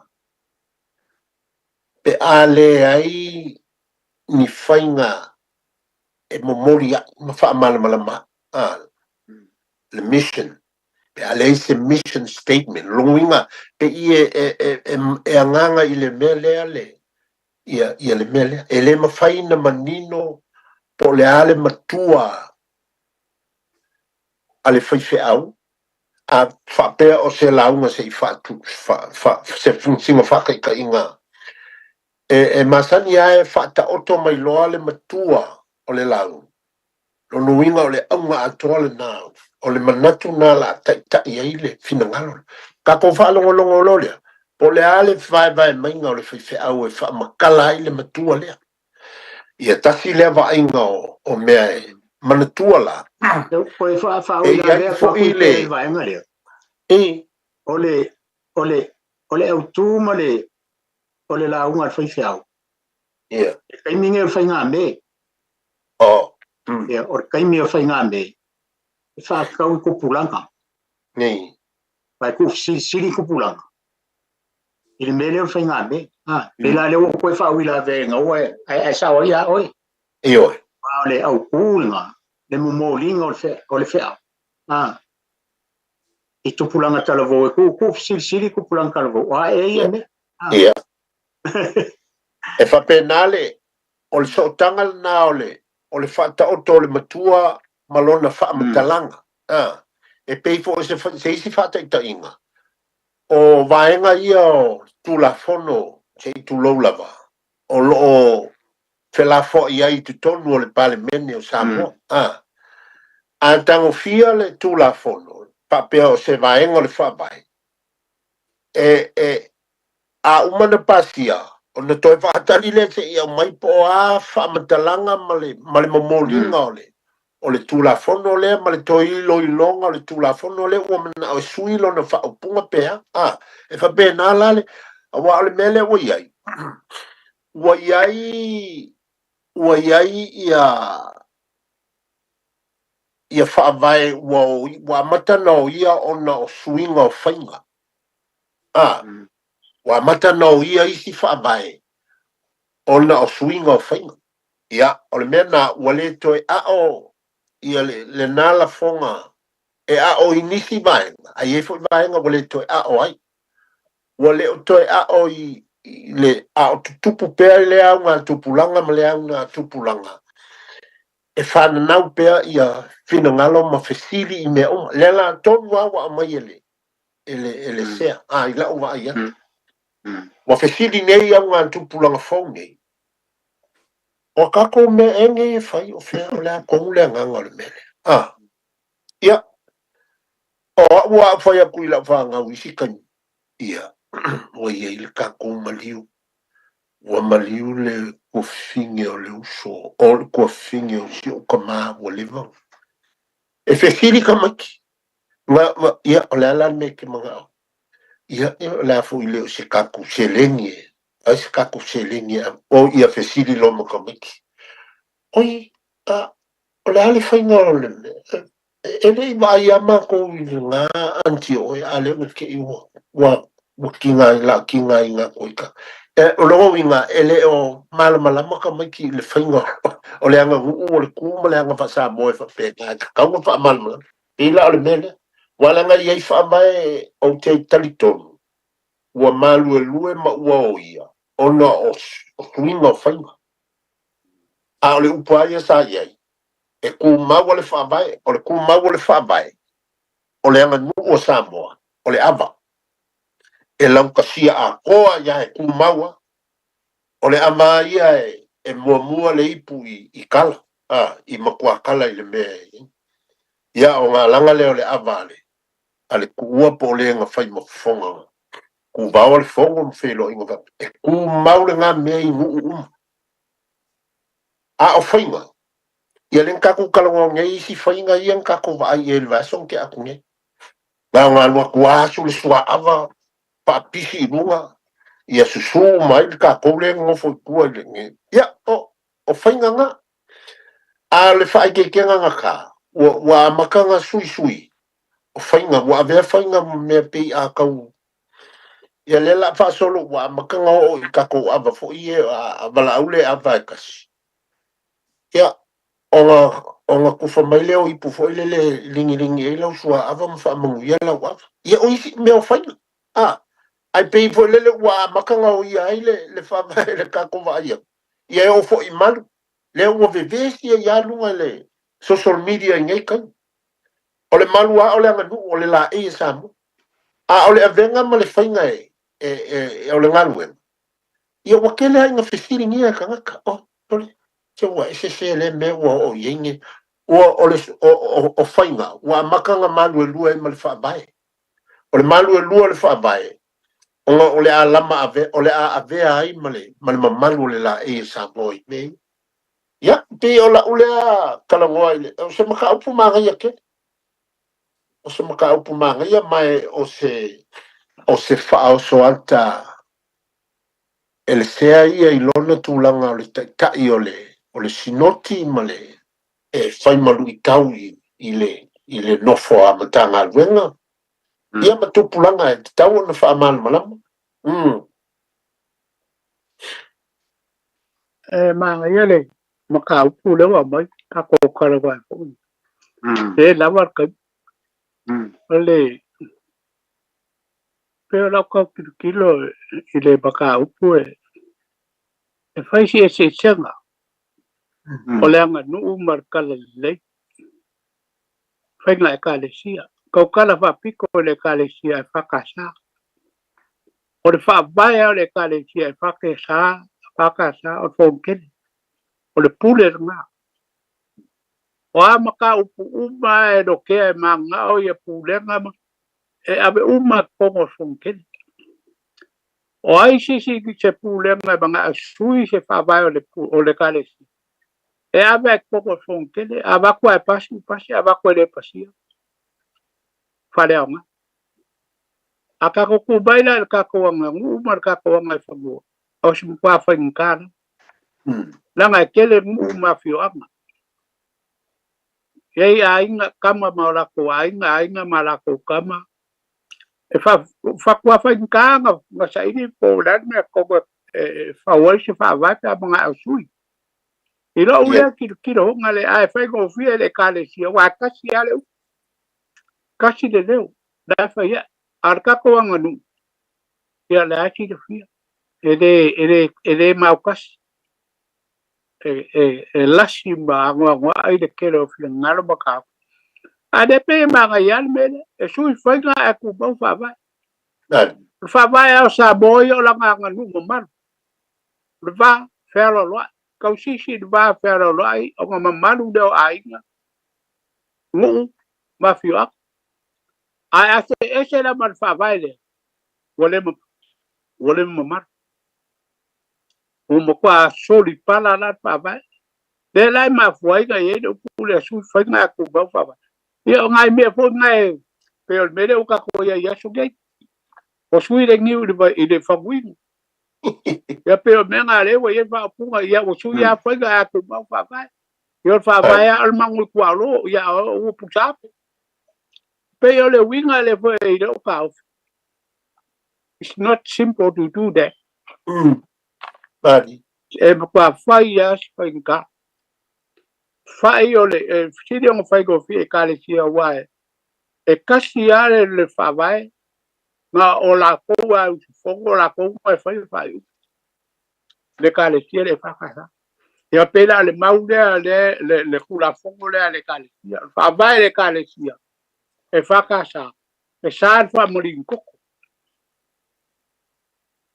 ya ko kala bar falo alu fai fi aule ya inga ko sirfia alu kale balu finya la wo yu mai bale mal ngaluenga e sa fa molinko afa ko ye fa ko ye le bosoli kula fongo le kale sia afa mai or ku malang o sabo or kenge kala nga balu alu e kau ku se la ye se ngob ala wo yu mai le kale sia e sa fa molinko o fa fi au woki a ko fa fi au kalu ina bi o fa fi au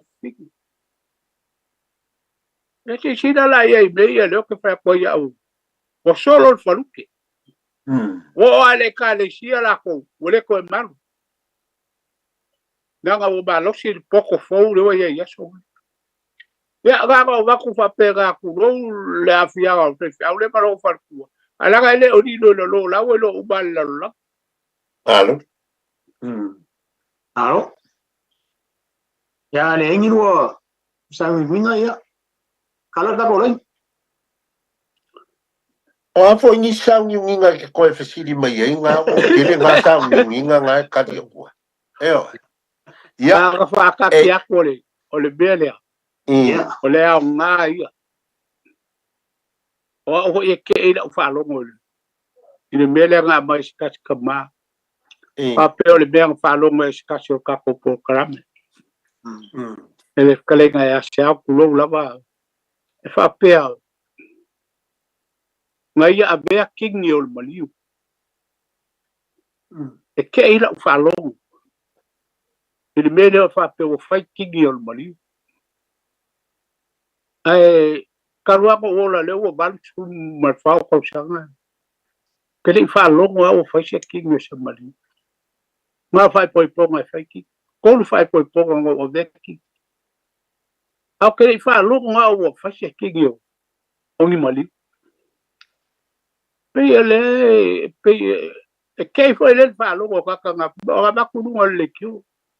El mele. Ma ave shao kingi ma nga fai shao kingi o mali. Ya, ga ko le fi bal mala ba che ba ko fa le ku pe mali o fai kingi. Wa ka chal me fa longo e ka nga fai poi po. E fai ki. O se vai po man mole o se kala nga ya sa fai lunga ka ko kala me pe. O be o me nga ba ku ngole. O le kyo. Ya po me nga ba ku ngo Facebook. Ya ke mga ko ele ke wa ya Ka pe o be nga kala ya sia. ka li fo O ya ya nga be kingi o mali. Ya. Se so ka e pe fo ga le nga ka mai ka fai ke ka kala le me. Ya. Se so ka pe ya. E ke fo ga le ka fa longo le me. Se so ka pe kala nga ya se o la ngai. Ya. Ke pui fo i pa ia manur ka ko kala me la nga se o le ko ka ko kala. Ya. Bo. Ya, ke le mga o e ka kala ngia le va nga nga le fa fo mo sif. E alo ko ke fo lo manat. Pa ke ia fo lo manat wa po au ke pole kere ka ko kala me o ngai o ila ba o ye ngai ko ngai le ku si mai va ngai e alo manga ko e au ye se me finga ngaro ngai ko ngai me fa pe ia ele alvir sa o ya sao ya le la wa ngai lu ngole o ke le lo pe nga en kala se au me le ai po se me nga ba ai ko ngai ya sao ya ai me po au ke ka ko le au le ho ke ia ko ma mo fa ka ko kala me nga wa ka o so fa si uso e pe ang o fa ya ko e ka ko le ka ko ke nganu o ka ko ngalu mo ila va ia ai a di fu ya po ko mo le mana ko le fa fo mo sa mo o ka mam ko la o fa ko panga e wa me mo ngi vai po le fa fo le tu anga e fe ta lai mai ngai o le ko pon me la ngonga ro fa ngo a le o ke ka sanga ko e mau per ko vai le e fa le ka ko mo ka u fa pe ka ko ele mo ye lu le e ka ko kala me la ngai vai mangu ai ka ko kala me mangu fo siusu ya o la le ko e fa la kala ka ko vai po mal fa lo e tong kala ka ko lai ele o le asa o ba ku bal malama pa bal du ko ka o sua social pe o la galera fai mai ya ko inga fa lo ai o ka wa ku o sao nga o sao nga va fuor kan ele anga o fai aku fa mal ro ku fa fo mai sao ko fai vidia sao ba kal mo pe sao le ma nga ba ka o fi vidi sao le kalima ya pe le ala nga fo nga le pe o ko fi mal na pe ke ho la ka fa lo ngo le me yo lo ka ku fa ke se be pe ya fa lo ngo le ne be se ka fa lo pe ka pe mal fa ya malo ya ko fue la colega po ya kara ko lai nga sa Ia, fa malo tulu chancho tunu le onu sai, ia male fa to foi il chancho por clamne vol fili lo matala chancho laina tolu fitu tan silima i tolu. Ia, lo ini so chancho para ulunga le laina talo for vlau. Halo vai. Seu. Ia, lei, tono mai. O ia lewa, malo mai sao. Malo so. Ia, malo si mo ia. O vai ko ngala vai ke sanga vai awa. Kai, kai lewa e wala mai. Ya fi, nau kalainga tu pea. Ya, o pe foi ia, nau kalainga foi ia fa pe foi kama ko ia vai poa. Alo fauso. Avoi. O le o so ki runga nga le me sau nga vai poa o kingi me ia nga fai. Ele ai le se madiu e fai se madiu ai fai kingi. O le madiu da nga fai o. Tau O le ko usu kala ma chau ko bai. avao di ko o langi me nga fai. O mo me o langi e fai maliu a o kingi e fai poi ponga. O sa o ngala le me nga fai o langi. E le se me nga se me ka ungi kingi nga fai. I o me nga do wala o ko ngi se afi fa mo le lava. Ia o le fa kai e lewa. Alo. Mangingo. E mangingo mar fa kai. Ia, o le ia, so foi ia. Ia. O mia le fiasi. Pa velo il vaso le siao. Ia, lau Ya, ini lau so mangi. lau ini so tanta valau, fo mo le lava. Talo for valau. Tarofa. Hello. Tarofa? Ia, tarofa. O mangingo mai de ka. Ia, lei, lo mo Ia, wantu. le mangingo. Ia, o le nei. Ia, fa tarofa ku le pokalame makango fene fiat. Ia, o e sua fa mo mole. O sal fa le no le. Oi. E ka le fa le. Alo sa fa o mai le. Ia, mangia fa kai de. An foi de poia mau lungo le pokalame ale. Ofisi de Samoa nei ula le fiati. Fa fon fikale. Malu ka ko ala fa sa os mga ko ka ko kai. Ya o le upure au ke kau fa so ko le upure fa poi. Ya pe o le sa le ale. Ko lo mga ko le upure fa poi. I nga fa nga ku la fa le. Pe yo de me hole o ke fa keke. Pero de vingo le upule fa poi o ke fai keke e ke dola de amakanga mo le launga e ke wa I fa poi la ku vangu pero ke fa poi fai da mea o le foi a ona fa poi e ro ma ku I do como ya o wow se o anti sa ko fo me no lila na ke fa nga ngal mo le e kale mo me te se au ka pe e fai de meu no le iwi, o le iwi o le iwi. E pe iar makaka file makore. E ma fai e ra ia mea pe te au e whaongare la au ngai e whapoi e de mon no le iwi la pia au nga. Tau so solo le iwi e fai ke ala lo makua e de pa i de. E de pa i de me meo le au I de kingo. Nga le ka wha solo pote le au ka wha ai o ma fai meran kalai ni da veale le idonga papalale I ole ba ni fo di fa fonga la ku ai pe o le menga ka o fi de so solo le da ka o nga fai el do makua ya ai ta al makua e mai fa ye wa fai ko ma makua fo mo e ko le se me e da le winga le pe o ke mo ai fai ke fa o ke fa poi da au pa poi fa ina me ma le la u ko de ku ro le bangui e fai ke pe a ka pa poi de la u pe a ka le la u la ni po u le fai pa mai du e pe fa pe ngale u ngole o la u mai ka wa ku le u le e o le foi o ke le fa so mai le fa so le me le poa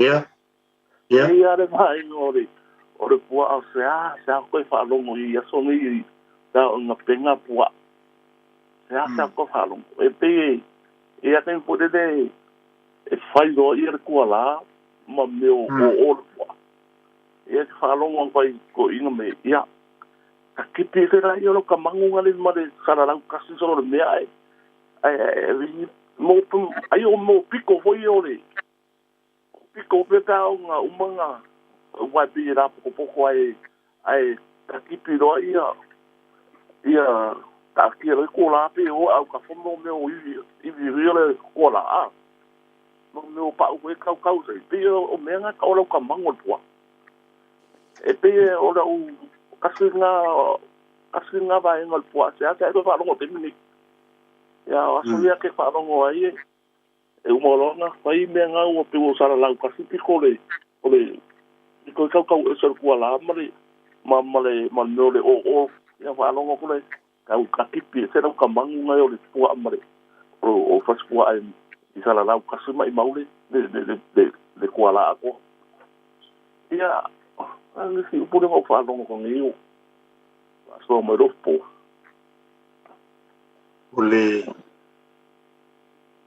la le ku sa fa i po no fa lo ko e ma o ya u ku nga va ku mo ya ole wa tau fai pu e le matila ma le o felo le ku mo sa fa o ya ke ro ngai fa ya e ma e a ko ding e ngai mala mai pe ya o nganga fa nga kai fa le mo fai fa o nganga fa a fai da u mai e fu i de kan no fai va le o le alo aku mo le alo fanga ya o na o ya e o mo ki lo le o fe pu ale o fe lo le o fe umi ai de nganga ngai a o na kau fai ai na mo le kau fai au wa ko sole o fo le makira ko sole o fe lo pe fu le me ma ngai al makamaka ile kaukai kau fai kali mai ya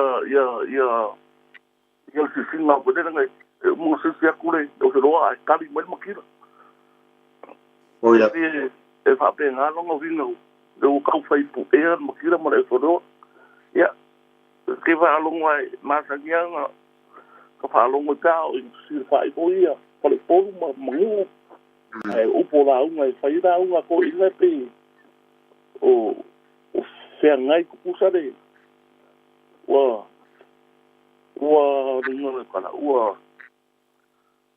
wa manguia kai au o de do ka fai manguia me ka fai manguia me o ka fai poel makile ma le folo wa se da mai de lai ku se la ku nei ku wa fa kai de ku wa nei kai au pe wo manguia me pe o nga ya nga ni o nga fa ba ya o nga ro fa kai sa fa ma lo la ku ma le ko fa ko ya pa nga se mo nga ko ni ya ma le fa lo la fa kai kai sa fa mo wi le jef ya mo ni le pe kai ta ya so foi ia ya le le lo inicio tanto wala lunga leina talo fol wala ya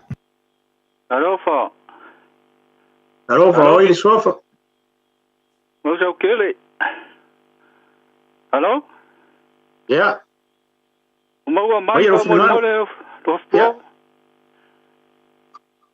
hello oi ya hello le ma wa ya va kairo fo mo le vango ya nga ko e au kasiare se mga ko pe fonga fe kala I for ko nga wa umaku ya nga fo pu pe nga ngai po ya e fa pe nga se vai vainga o le makila fo mo le oferoa ya ko mai kongo popo konga fo I kongo o ma ka e pe fa singo la ma ko ma la vai nga la iki pe fa pe nga fa singo e upunga ya pe upu ai ma fo mai ka nga kai fale o le si piko pe o ke fa sa o ai pe nga karango aku ya se au de nga sa o le se au la nga u sa ya I mariu o langi nga sa fa ye le o ni kingi fa maruru aku vai pua ke o po nga ko ino fa share nga mea ya sa nga o langi nga fa ye skula fa leo o se au me nga fa ma ko ile ku ya ulang po kala mengai po ya makang ofia me uma ya ke fa maruru aku lo fi pope ma fa yanga fa yaku se kala le malanga nga fa alo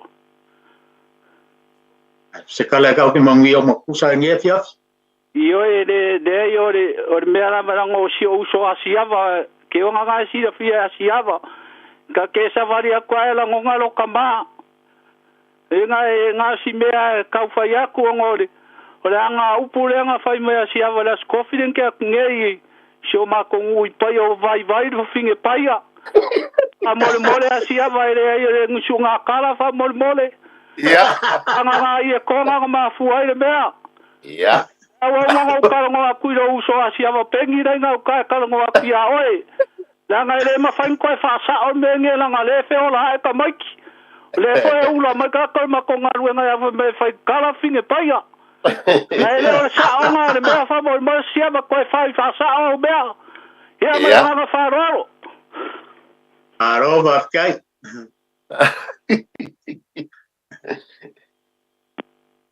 esa ko isi ska go barau Le ai, lo ini so tata walau, fa mana to te pele tata o tino, no matala tata o leina, a fai o lo ia ni so tata, ia le malu tata o tino fo o lo fia fali manatu, a pe fi fa aso fo ili tata por klame, o iwa tolu fitu tasi lima iwa tolu, ia le tata numera.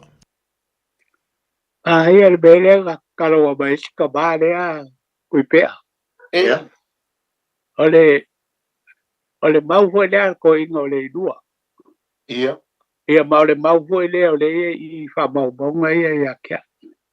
Ia. Ole langa nga ia ko nga fingi pa ia ma le fingi fa kubana. Ia. Nga la ua. Wa sodi ele fingi fa kubalu le ai mua le kaya. Anga fa la ko le ai ni usua kwa fa la langa konga ia o fai langa konga o le leila le finge fa ku balunga nga ai le leila ku ia al finge pa ia nga ia nga la bo bole le manga ia nga la ole ma ko nga ko nga le lu ele su nga kala ia al langa fala ia nga la fa ko se mas ko nga le fai kala ke la ko ya ole abioaga fa fique la ko fai kala le fai kala ga ba fuai le bole ole e por la ga ko io be aka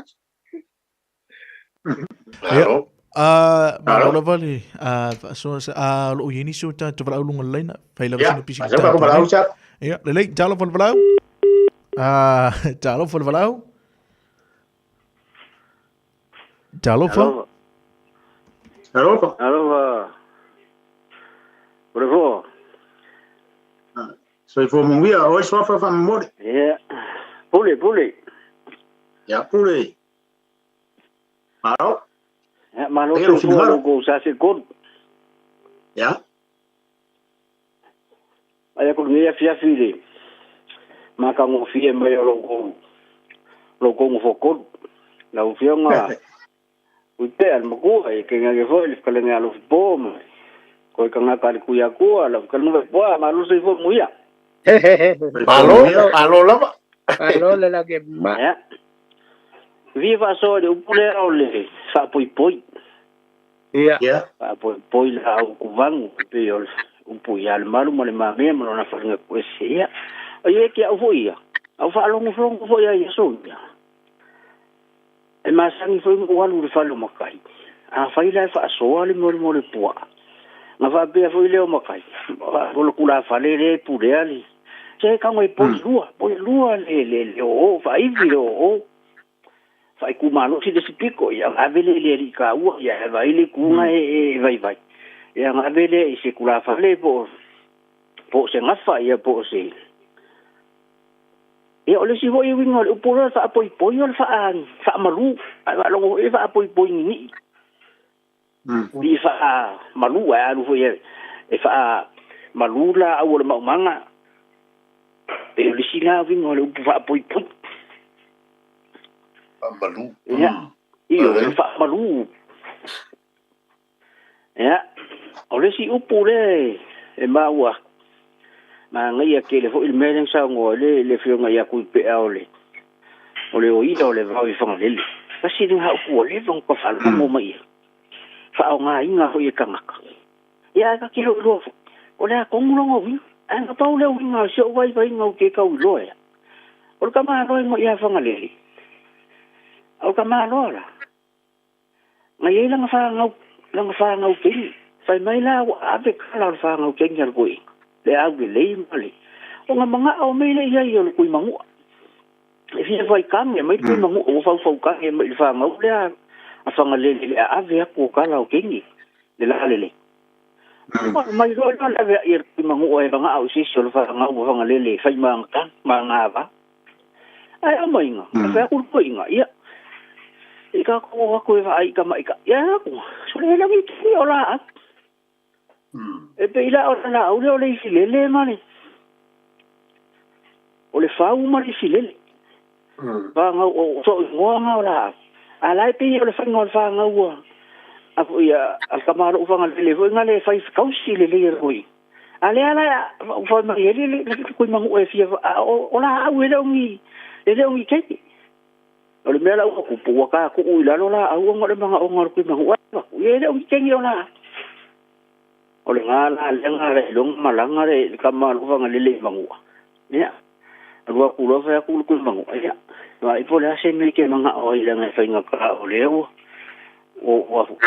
pa ke nga yo kingi ala nga ola au sa fa pili ye ko le ala nga mai lo le ava sa wo so mai lo le ava nga fa pe o le ala nga fa mai nga yiri sa ko li o mangu nga fa be lang fa o ile puga ala le o so kia ia pa nga o mangu ia fa ko mangu ele ai e ka nga onga peia le kau rungo mangu ale anga ole uo ia le vau I whangale. Ole ala se mbi o le mea ka ua nga mai mangu ai ole a o langa I ka ua ka fo I finga ngalo ko inga whangale le ia nga la au nga wha pele mai whai mara nga manga whanga. Ia ai le se whanga ua asungi kengi mo I o la au. Ia pi o le singa se unga vai ngai nga fo I mea. Ya ka ilo pe se si mau ye la nga o ka ko ku ye kala ese fo I mau ese bi o nga la ngo a se mau nga ia fa la ka we si malo ye si de fi ga ya ku te ama malo o fa so nga aftai alo fa so mangu ya kele po kala me po vai po ama kala nga sa kala ula ma aftai so foi ya ya tu ilu tan tu falau lunga leina fa mon mole lava lofpo ya tala fa falau malo lava o muia o so fa mole o aurikia se alo so ifua alo favoritia o mai ale ki ya kupe ya ko fa fo se kai mi fo o sola I si fo pokalame o se pokalame la mai kudi lo ngai pokalame o ngai kele la va se ka ua I lo pangaka mai la va ia kai mi I le ko akai ka mai mal ama kai ngon ngai pokalame se o man ngai po ya le fa lan kiri ka alu mai lava o se I maua mai a o le fa soala le anga mua o fa ngolo ko le pi ka maua ko ia wingo o le pokalame o ngai po I makau o le upule o le fa poi ia ma ua ko le ia o ia ke u ia pe o le fa poi e kau fua se kala I fai aku ia ke u lava ia a kau fa poi lo longo winga e kau fua se kala I fai aku o ngai e pe ia ke pe ele I mau ki ngole le se mele la u kala ngoa kuai o se kala ave ma se kala fa longo ai ia e kau fa poi ai la se kala I fai aku inga se ia mau ki ngole le pe o nganga I ele a kwanga o se mea e pe la o so ulea la ngonga ele mfainga ko aba ko se a kwanga fo le wingo le upulo kala ngoa kuai dera e pe fa penga e pe ngo fo le mo ma fo fa de mele ngo nga uma lo fa soanga ai ke ilo wa ka kala mai le finga ngalo o le frenga vai poa pe ra ka fa penga fo e o le fo in ka fa poi mai vai poa le mai ngole o le makau o nga se ia ka ngu mai fo ia krenga ya seo nga mau o nga me ngakup ai pe I fo le o nga ua ka fafao ka ringo kufunga uri ma mauai ni ngā whamkalanga. A ole kele, o ha ulai mo mori la ua nganga whawhakai a vai po almelea. O nga lea e mo ilawa fo ilo fo ia, a ke au. Leanga o a me whaalongo I fo I. O me ka kau fo inga mai lungole, o ka ko porkalame. Ia awainga I whaasise inga whaafonga anga si o ka kungu, pe fo ngka whea kulisi vai kaimi sikasi fo I o kula fale ma kulanga fo inga. Iai, e peila o ke kolo pulo fo ile kamam kua ia vai pua. Ole ufalongo na kua vasu fumon kupu kausanga. Ia, o loo au mai anga iangi mea o loo whaalongo longo ai ma inga ia maua se a koanga mai kako porkalame. Ma whapenga ai eirikari kongunga. Pa I mai fo ile whakalenga ia se au la konga. Mai lor whasango ia lela ua maua po ngai po. Ai eila ufa afesili ia wha mole mole. Le kako porkalame. Langa leo ke whalonga kule iei male whaasoanga le pua. Ole mangwhaka. Ole ofisiri lea pe o kulanga I ole upu leo le whaasafunge wale. Uka le koe whalonga ua pea o saistu wale wei walu ako wale mea. A ole upu le whaasafunge wa pe o leo ka maua ia kaimi o ka ele kaimi e whaapea mai ko inga whaasafunge le pua. Ole ala ua malama le wingo le whaasafunge e whai mai o. A ole wingo le fesili. Ole ale me ua inga ka o le whaasafunge le pua. Le kulanga lea. Pei o se lo fi po whaamaria kulau whikalainga. A o fesili a se me o lo fia malama. A o ke le kofo. O ke fia malama. Langa lo ke manga kuanga e sai mai se kaimi. O le kako pekala me lo fesili a le kakala. Le maia lo fili kako kalongo ile kako fasol vai aso le lo fili le langa le wo ki kako kai manga ia lo fili le wala fo ye kala ku fasa fune ma fo il mere ia faskai o le seme de por el fuego como el fuego de que vai a foi a lo fin na lo ngalo ai manga ia fili dai lava ia o le lei whaftai. Ma wia le fiafi. Wia le fiafi. Ia. Mana tō lewa au mai le tua lalo kako por kalame ne fiafi wa. Ai al kako por kalame va ngau e se me ke lo fia. Samoa vai poama. Kui pe ala fokula e fa un mai ma. Pa umar kako por kalame. Le ia kai kawa. Mai. Aia. La fois que la fois que eu mas se cala bene fa fili ia o ni que fa sa fume fa mol mol resto ia ngai ile e faingo fie awai o le ana e tutala io na ile tala tu fa sa fume nga mafu ai le mele ia ma ia la le mele nga le fa kali ku ia wala nga o mai e se fina ngalo sa au mai e winga I se tasio o ala ngā upu. Ia, awane ingal. La lava e watu a ile. Ita I ala mole, whata I muanga o le ala ngā upu. O Samoa e mau e se ese. Ese a le mau o Samoa. O te talitonu e au ia o le ala ngā upu. Lea. Ona e so se whaiva lava e whai e tamaitai.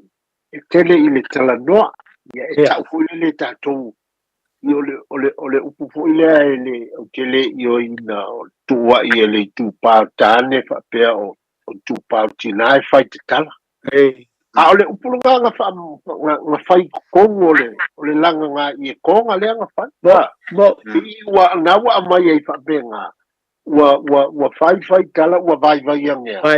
Ai malosi ale nga sa mua whailanga kalilanga sua I whakupalu ai le alama nga whamaoni sitinale I a o te tono le whainga le langa luenga e le o whamakala umanga e le alanga u ai pe yo le ngā kula leo le whainga o e maa se avenga o le kalakalangoa kala ngo fo iki nga imelele ai fe mai fo ko inga ia ole se walu le so linga le o ko fa kala i se ele o be se nganga leanga e pi se mo fa maliele ai ole natula na le fa ngo o fa ba ese tina ia i na na poyo o ba ni o po ai pa malu tu ai ya e ta fi ole batunga ole alanga o puye ina ia pe ole nganga mali no ngala mai manino le alanga o puye ya ma ole taital na manatu nei fo ia fiafi oka e sele mana ia ole fasoa le tunu pa tele ile to fa tupu ma le fa autotanga fa le polu ya o se sa fa i le nei fiafi ma tango fie le fasoa ya ole nganga le polkalame pa ia o ma fongo vai puama sa le aula ya ma le uso fo ia tao se taimi o le to taliu mai lea il tato polkalame ya ole meta ua ya nga mo se mo ilantou o pa fonga ya fia maua se soswani ole meta ua le na mai o tato tu manga nu mamalu e pauale ole mea ole fa baile lenga ka ku kalango nge i kawo ia no winga ole pa talanoa fa soa e mawa kasi le awala e mawa ya le ngata ilea wana o sa mo o lai ola le ye wa fai fa tu ya no ma pio anga ya e mamalu fo pulenga li ma fai pule o la lama e mamalu ma ola le a tatou I fa fo nei a tatou le tau mo fai lama talanoa ya e ngofo kwale si o ma ke kwa o ke le lo se sa mo ku puanga o fa le bela ka ke le lo kwa o fai ya ai o paula le o lango neias o neia tunu ai pauale o le me fai o le fa soa me foi leo le nganga le no fai ai ele pai se au malo le falitua ma le pulenga o le radio Samoa ia o kilani ia le Naples kalame matango fio le ba filfili ina ia fa soa ai mai se lava ai ai ni au matutua te tonu o le whasoa o la tau ia toa iai le polkalame e toa iai pe i o la tau ia e matala mai iai ia le tele o upu loloto o le atu nuu ma le matango fie ina ia tātou whaonga ina I nei tam telefon a ua tātou malama iai a iai se aleu po se sala patis ua sala I le ngangana ma a le ba filfili ya malua be fale la fa anga Samoa mai nei lava I tula ma le nei fiafi ma to te fato fa so fu ya ma so fu ya o ko ma ko ya so fu ka ko pelo I lava ya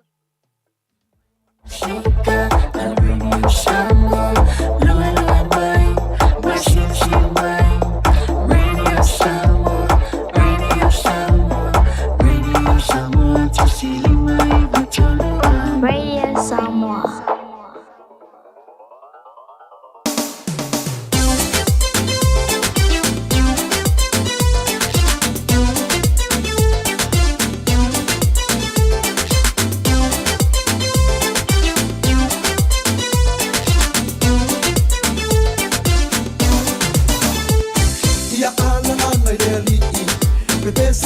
Sana, pamanulo na lofa, pamanulo na biina, di dia kuma ala lang eri, ay sorry para na lole fili. Ya ala lang eri, bebese na osana, pamanulo na lofa, pamanulo na biina, di dia kuma ala lang eri, ay sorry para na lole fili. Sorry, sorry, say sorry, sorry not to I sorry. Say sorry la lo le fili sorry sorry say sorry Ua na o le radio Samoa se furulima iwa toru a mo e tautuaina o e ilangu ngana fitu aso le vai aso.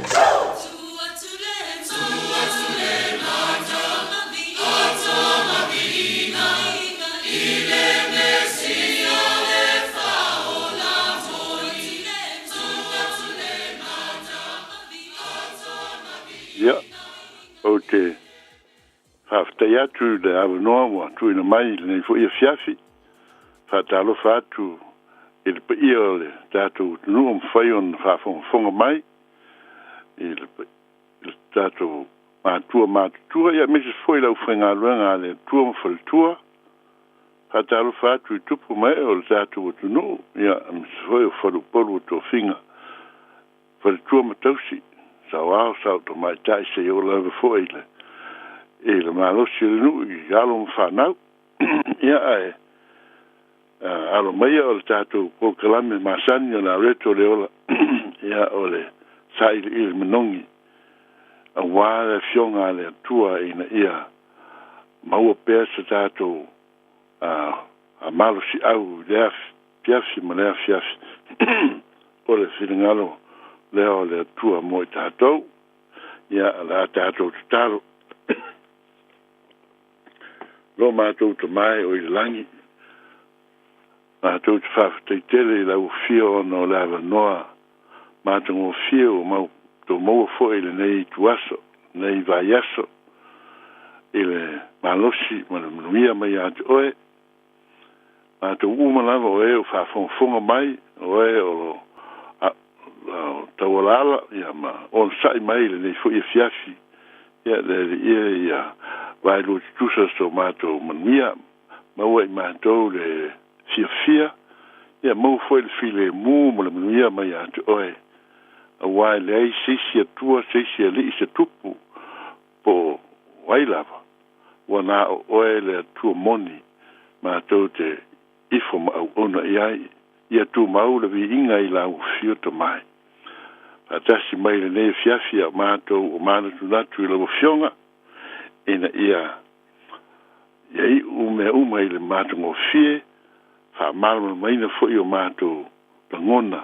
Ia ai fo ia tu le vi inga ia te oe al te talo lea tu ina tu le nei fiasi swafo Yesu te riso lo matu li faola. Amene. Ia. E haftai le nei fo ia vano tu ina mai le tio le sunga ia lui maane Bonifacio ia matu ngo fie le nei vano tal noa ai o pisi fo I le nei vai aso leo wa tātou tau nuu mai le aso lua. Ia tele fo I fi au mga luenga tātou o lo pisi ai le tangata ma le tangata mese le nei fo I wai tau a mai atu le nei masina ia tātou tu ai le masina muli.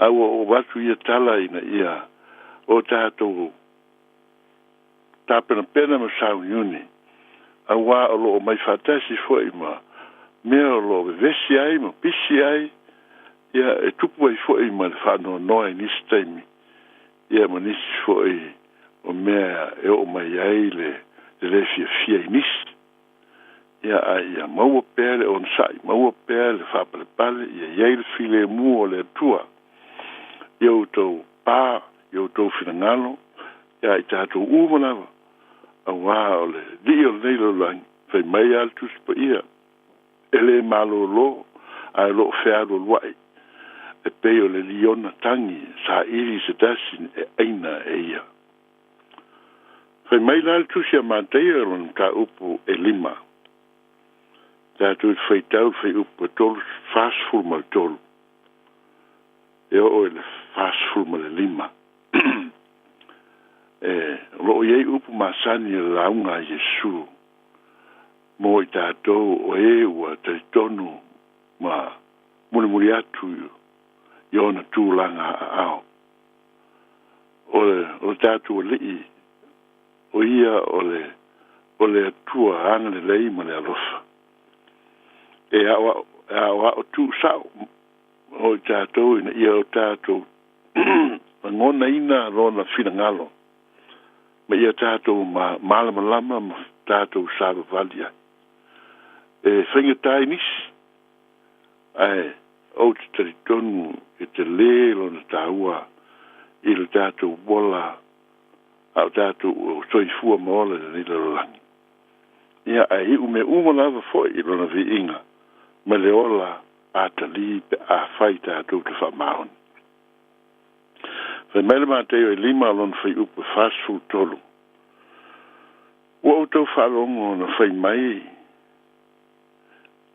Ia e alofa atu I le lua tua oi. Ia ino I le waita mai ia te oi. A o te whai atu au ia te outou. Ia outou wala lofa atu ie waita mai ia te outou. Ia outou te talo fo I mo e ua whaasawa mai ia te outou. Ina ia whaia outou ma te li I ma fine o outou te maa o I le langi. Upu ia lo tātou maua I tonu le sionga pa ia le atua. O toe whasao, o toe whaato toha, o toe amaia e le li o Yesu I ona vai tau a o fia o ia mo soifuae I te tonu o Israel. Whai mai no tō whalongo, I le au onga le whanengi tuai. O roa ama iai tu la fono pe ona fai mai le tiko suriva sulvaru. Ua fai mai, ia e alofa atu I le lua tua oi. A ia e ino I le waita mai I ato oi. Ai fai mai e su aua. O upu nao le whanenga tuai. A o upu nei o te fai atu I outou sāwa vali ai. Ona fai mai lea o ia te fai upu fast full fa. A o te fai atu au ia te outou. Ia outou waro lo fatu. Ia waita mai ia te outou. Ia outou te talo fo I mo e ua whaasa wā mai ia te outou. O fasili, o lua fita iai I nei vai tau. O lo soifua ma le tātou wola ma tangata o loo ino mai fua ia te oe e unoa ma se mafua anga te tau. O loo e ngalua e oe ma le file mu o e whaia ngā ruenga ma le wha maoni. Au e iai istangata la tau te rei fia ia te oe. Ona a tonu ono o fōringa pe te au le lei pe te tino le lei. Leis tangata e le fia I le ai atu I fōringa le lei o leis tangata. Ia ona I tai fua leo lo na loto. Po o ala va mafu anga lo ita mai ai leisi usua tangata I ato ai. Ro o fete lai e su le nei fiafi. O ia o mai I ato oe maa ul fa malosi. Ina ia o tātou wala lofa atu ai pēr. Ie ita mai ia te tātou. Ele o e o lo ala lofa mai. A o e ita mai. Ie e lofa atu iai. E tā ua tele I langona mana. Whatupu manatu I o tātou langona. Le tangata ita mai o lo feta lai lo tātou a lii. A lofa. O ia o le tua liu tino tangata na maliu o ia ina I whaolei nai o e mao. Tātou uma o e o taritonu mwhatua tua I ronsua. O feta lai le nei fiafi. Ia e alofa atu ia te ilato o e ita mai ia te oto. Alofa pe iai. E leo whaamtala mai po le altu ai ngā ita. Ai po seita lai titi, po seita te le. Ai a whai e leo fia mai le tangata ia te oe. Ai mai e alofa atu iai. E le ngata lai lea. Ai whai mai foi. Ia outou te talo mo e whasawa mai ia te oto. Ia atonu me te manatu ifo.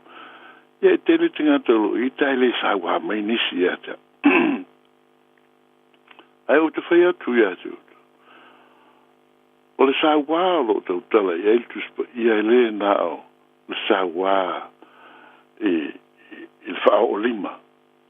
O a mea wha o ngai tangata. Wha o atu ai te manua po te mea I listangata. Ai ro wha o ngai tangata upu. O upu la tau te whaia I istangata. A e whetuuina stangata o e sa wā e lana tangata. A e whaia ni upu e le wha maoni. A ua e lafo i ai ni upu ma mafa. Ma wha tupu ina ai lona wha noa noa mo lona le fia fia. O lo ua e sa wā i le nganga o lana tangata. Mai, o lo whai mai la le fionga Isu. Ia e te talo, ia tātou te talo, mo i la antou ia. O le alu winga o te talo, o lo wheta lai Iesu, ia i whapea na o tau te talo. Ona, a mai lai a lo mātou te mai o i langi, ia pa ia lo suafa. O tātou upu uma, o tātou langona uma. O le tātou tali atu i tangata arolofa mai, o tangata ita mai, o tangata sawa mai. Ia i loa ai, le pa ia o le atua o loo i atu oi. O oe o tangata wa e talia ina le whaalutanga. Iesu ke viso. O le tātou ngā luenga, mo le tātou tofi, o le tātou fola atu le langi, le pa ia o le atua. O lona fina ngalo, o le ono sa i o le atua, lona wha pale pale, o lona loto wha ma ngalo, e ui ia ina sasa e te ngata ma whianu, ma tui, ma lātou tui i ona ao e le la au. Ai a lofa pēa, wha ma ngalo pēa, e te talo pēa, wa whai mai Iesu i lungo le sa, tau lo uta mai, lai te talo, lo uta mai, ia e whamangalo atu. Ia te lātou o lātou le iloa le mea o lātou whaia. Mai Iesu i e te talo, tātou te talo, mo e ita mai. O aina nei loa, po lau te talo le nā, po lau whatonga lea, e ngā lue ai le ngango le tua i le uso atangata. Ma whaoleina ai lo nā nganga.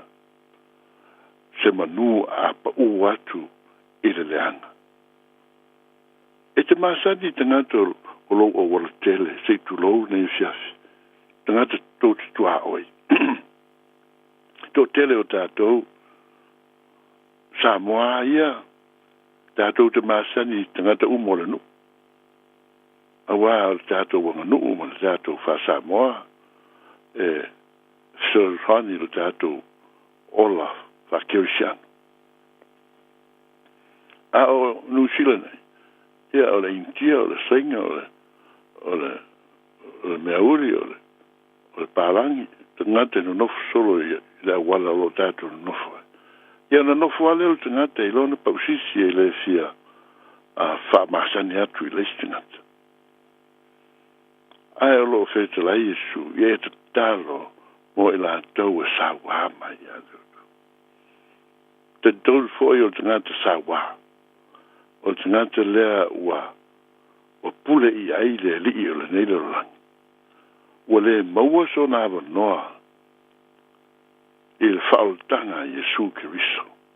A o lau te talo, ma lau whaatonga ua whaia ma le loto whaatuatua. E whaola i nai le tangata lea ua ina ina. Ina ia whaia se mea le tusa i ato oe. E ala i ana upu, e ala i ona langona, e ala i ona winga whaadi. Ai awani o tātou te se ai pe tātou te liu atu, matau i atu i sisi whainga e le tusa ma le whinangalo o le atua. Ai awani tātou whaamalo losi. E awan tātou wālo lofatu. Whainga tāo na mafuta i tangata o loutu haoi. Sei alou i ai pae vai ai. I eis tangata te rua whitau i aia e te alou atu e le alou ai. A ua te ita pēi ai. Tau mo whai pēa. Nei lo pole whālua, whātoru, whātafuru. O le atari mai i ato ai. Ai. Tai tonu mai, e sili ona e fia I lo winga le lei ma le alofa o lo fai atu I leisi tangata. Nei lo le fai ai. Ai o le awa onga I tātou lau kirisiano. Ma le whina alo pa ia o Yesu ke riso ia I tātou. E alofa o ia I tangata uma. Fai mai le mau a Samoa. O Samoa e whaavai le atua.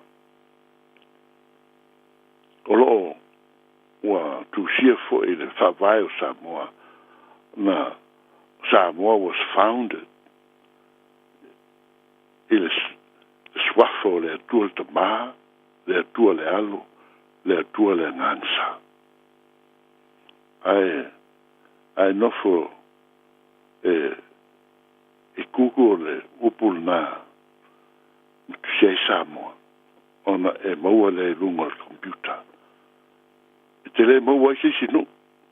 No fate ia na Samoa.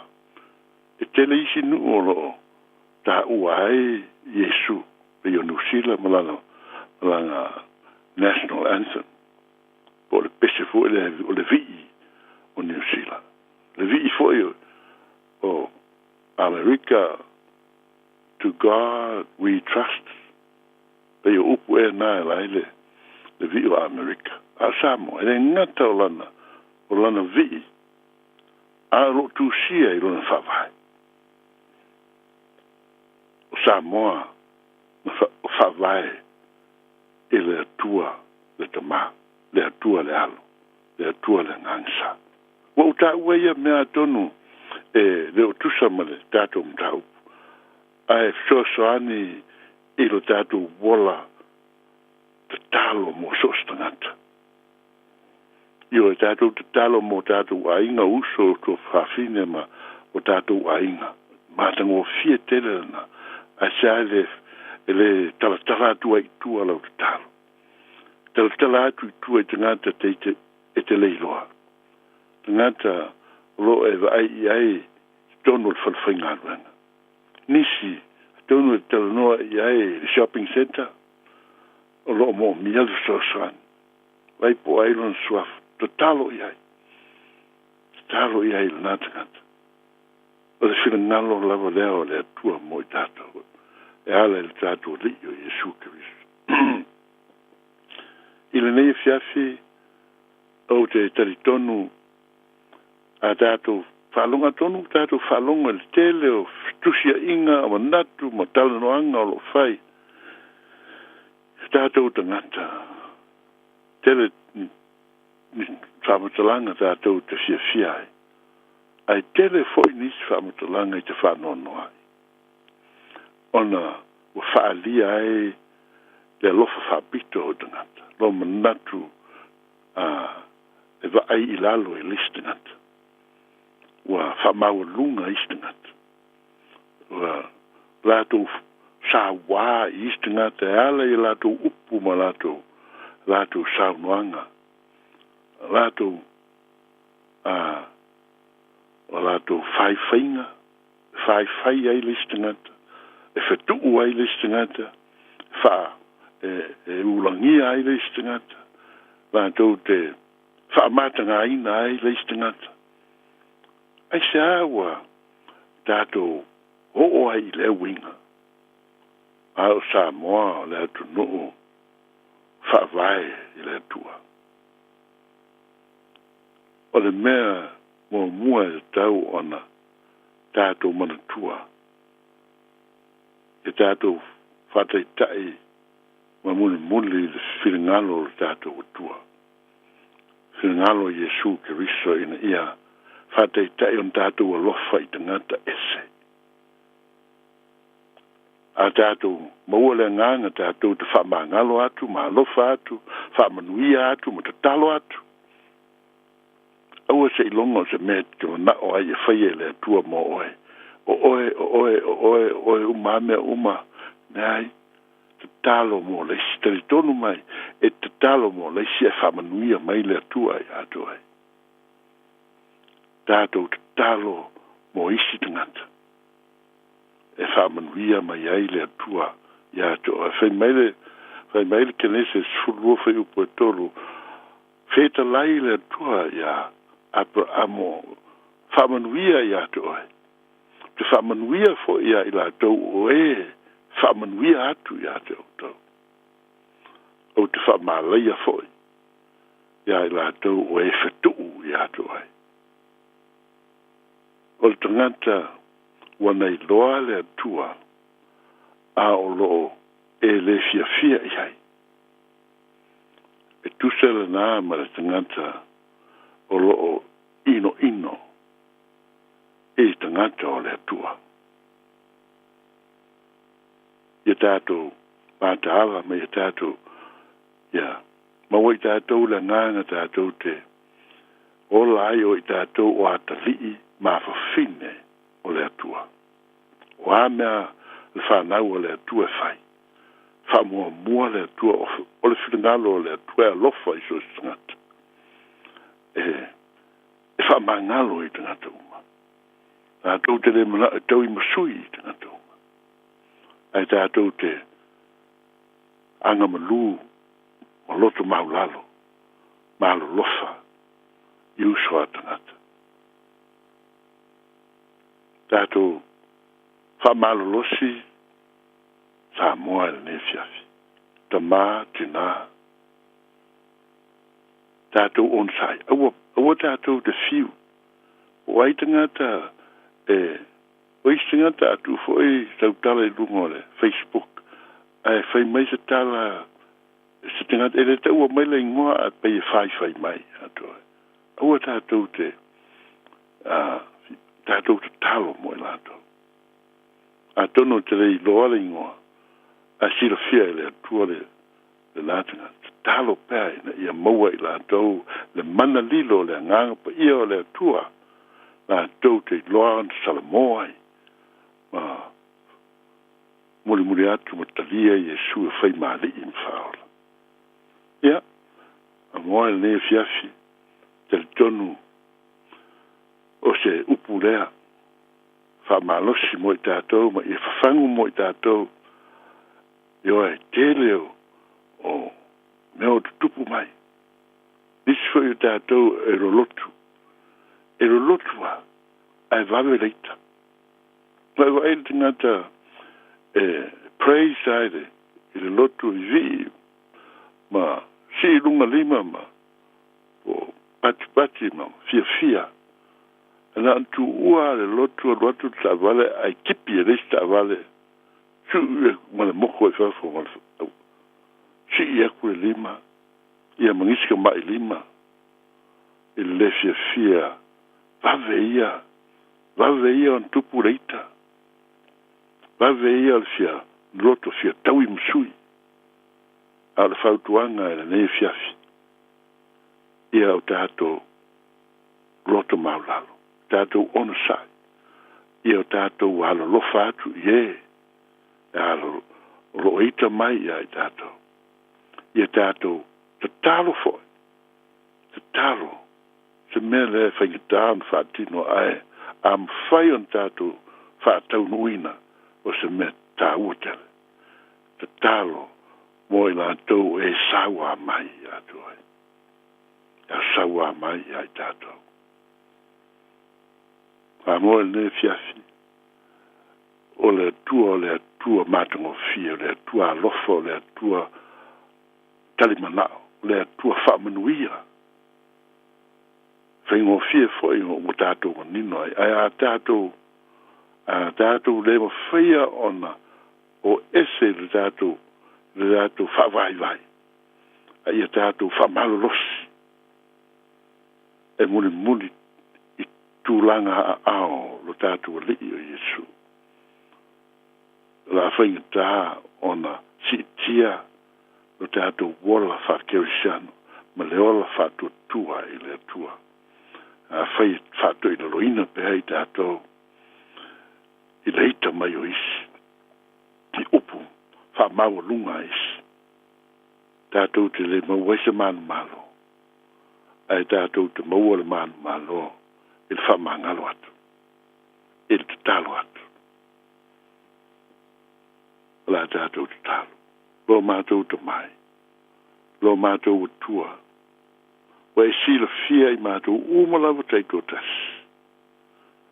Mātou uma we lo to I lalo pea I le vāmo mātou uso atangata te mai. Fa malosi mai, fisoasoani mai. Leo mai o mātou ngutu, o mātou loto, o mātou mafufau. I a vea I mātou o whanau o fia I ailo whinangalo. I e whamanuia mai le nei fiafi ma le upu ua mātou whalongolongo ai, whetalai ai ke viso mo I mātou. I a ngoto I o mātou loto. Ma I a vea ma mea mātou o fie I lo mātou wala whakerisano. Manuia le nei fiafi lo whatasi mai ta ma. Mātou talo atu e ala I a Yesu Keriso. Amene. Ia o se upu atu lea tātou maftanga le nei fiafi Samoa. Ta wia ina ia tongi pātau le ave pe le upu o toi ina. Ma ia whamanuia le atua I lau whafonga. Ia manuia le nei vai aso, whasoifuia le tātou atunu.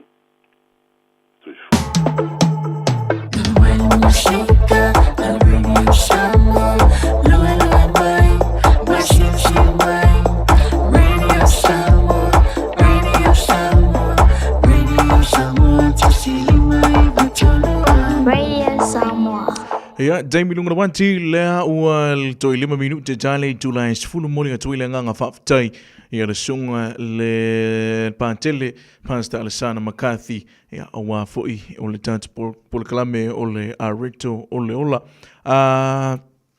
ia Samuel te tonu la wuta mai nei ia le tawalunga le tatu pole kalame ia o le afiafi po le evening show lo ala le radio Samoa tasi 5 I vatolu amo o lea se ngangana wale tono I lau hawhonganga malo mai moa Samoa ia lafu inu ele aina ai tatu tue whelua I le aso tai o le tatu pora klama le nganga I fo faiva ia manu e tele whainga malolo ngal nea fiafi alofa tele atu Samoa lau atinu pele so I fuia ma ia manuia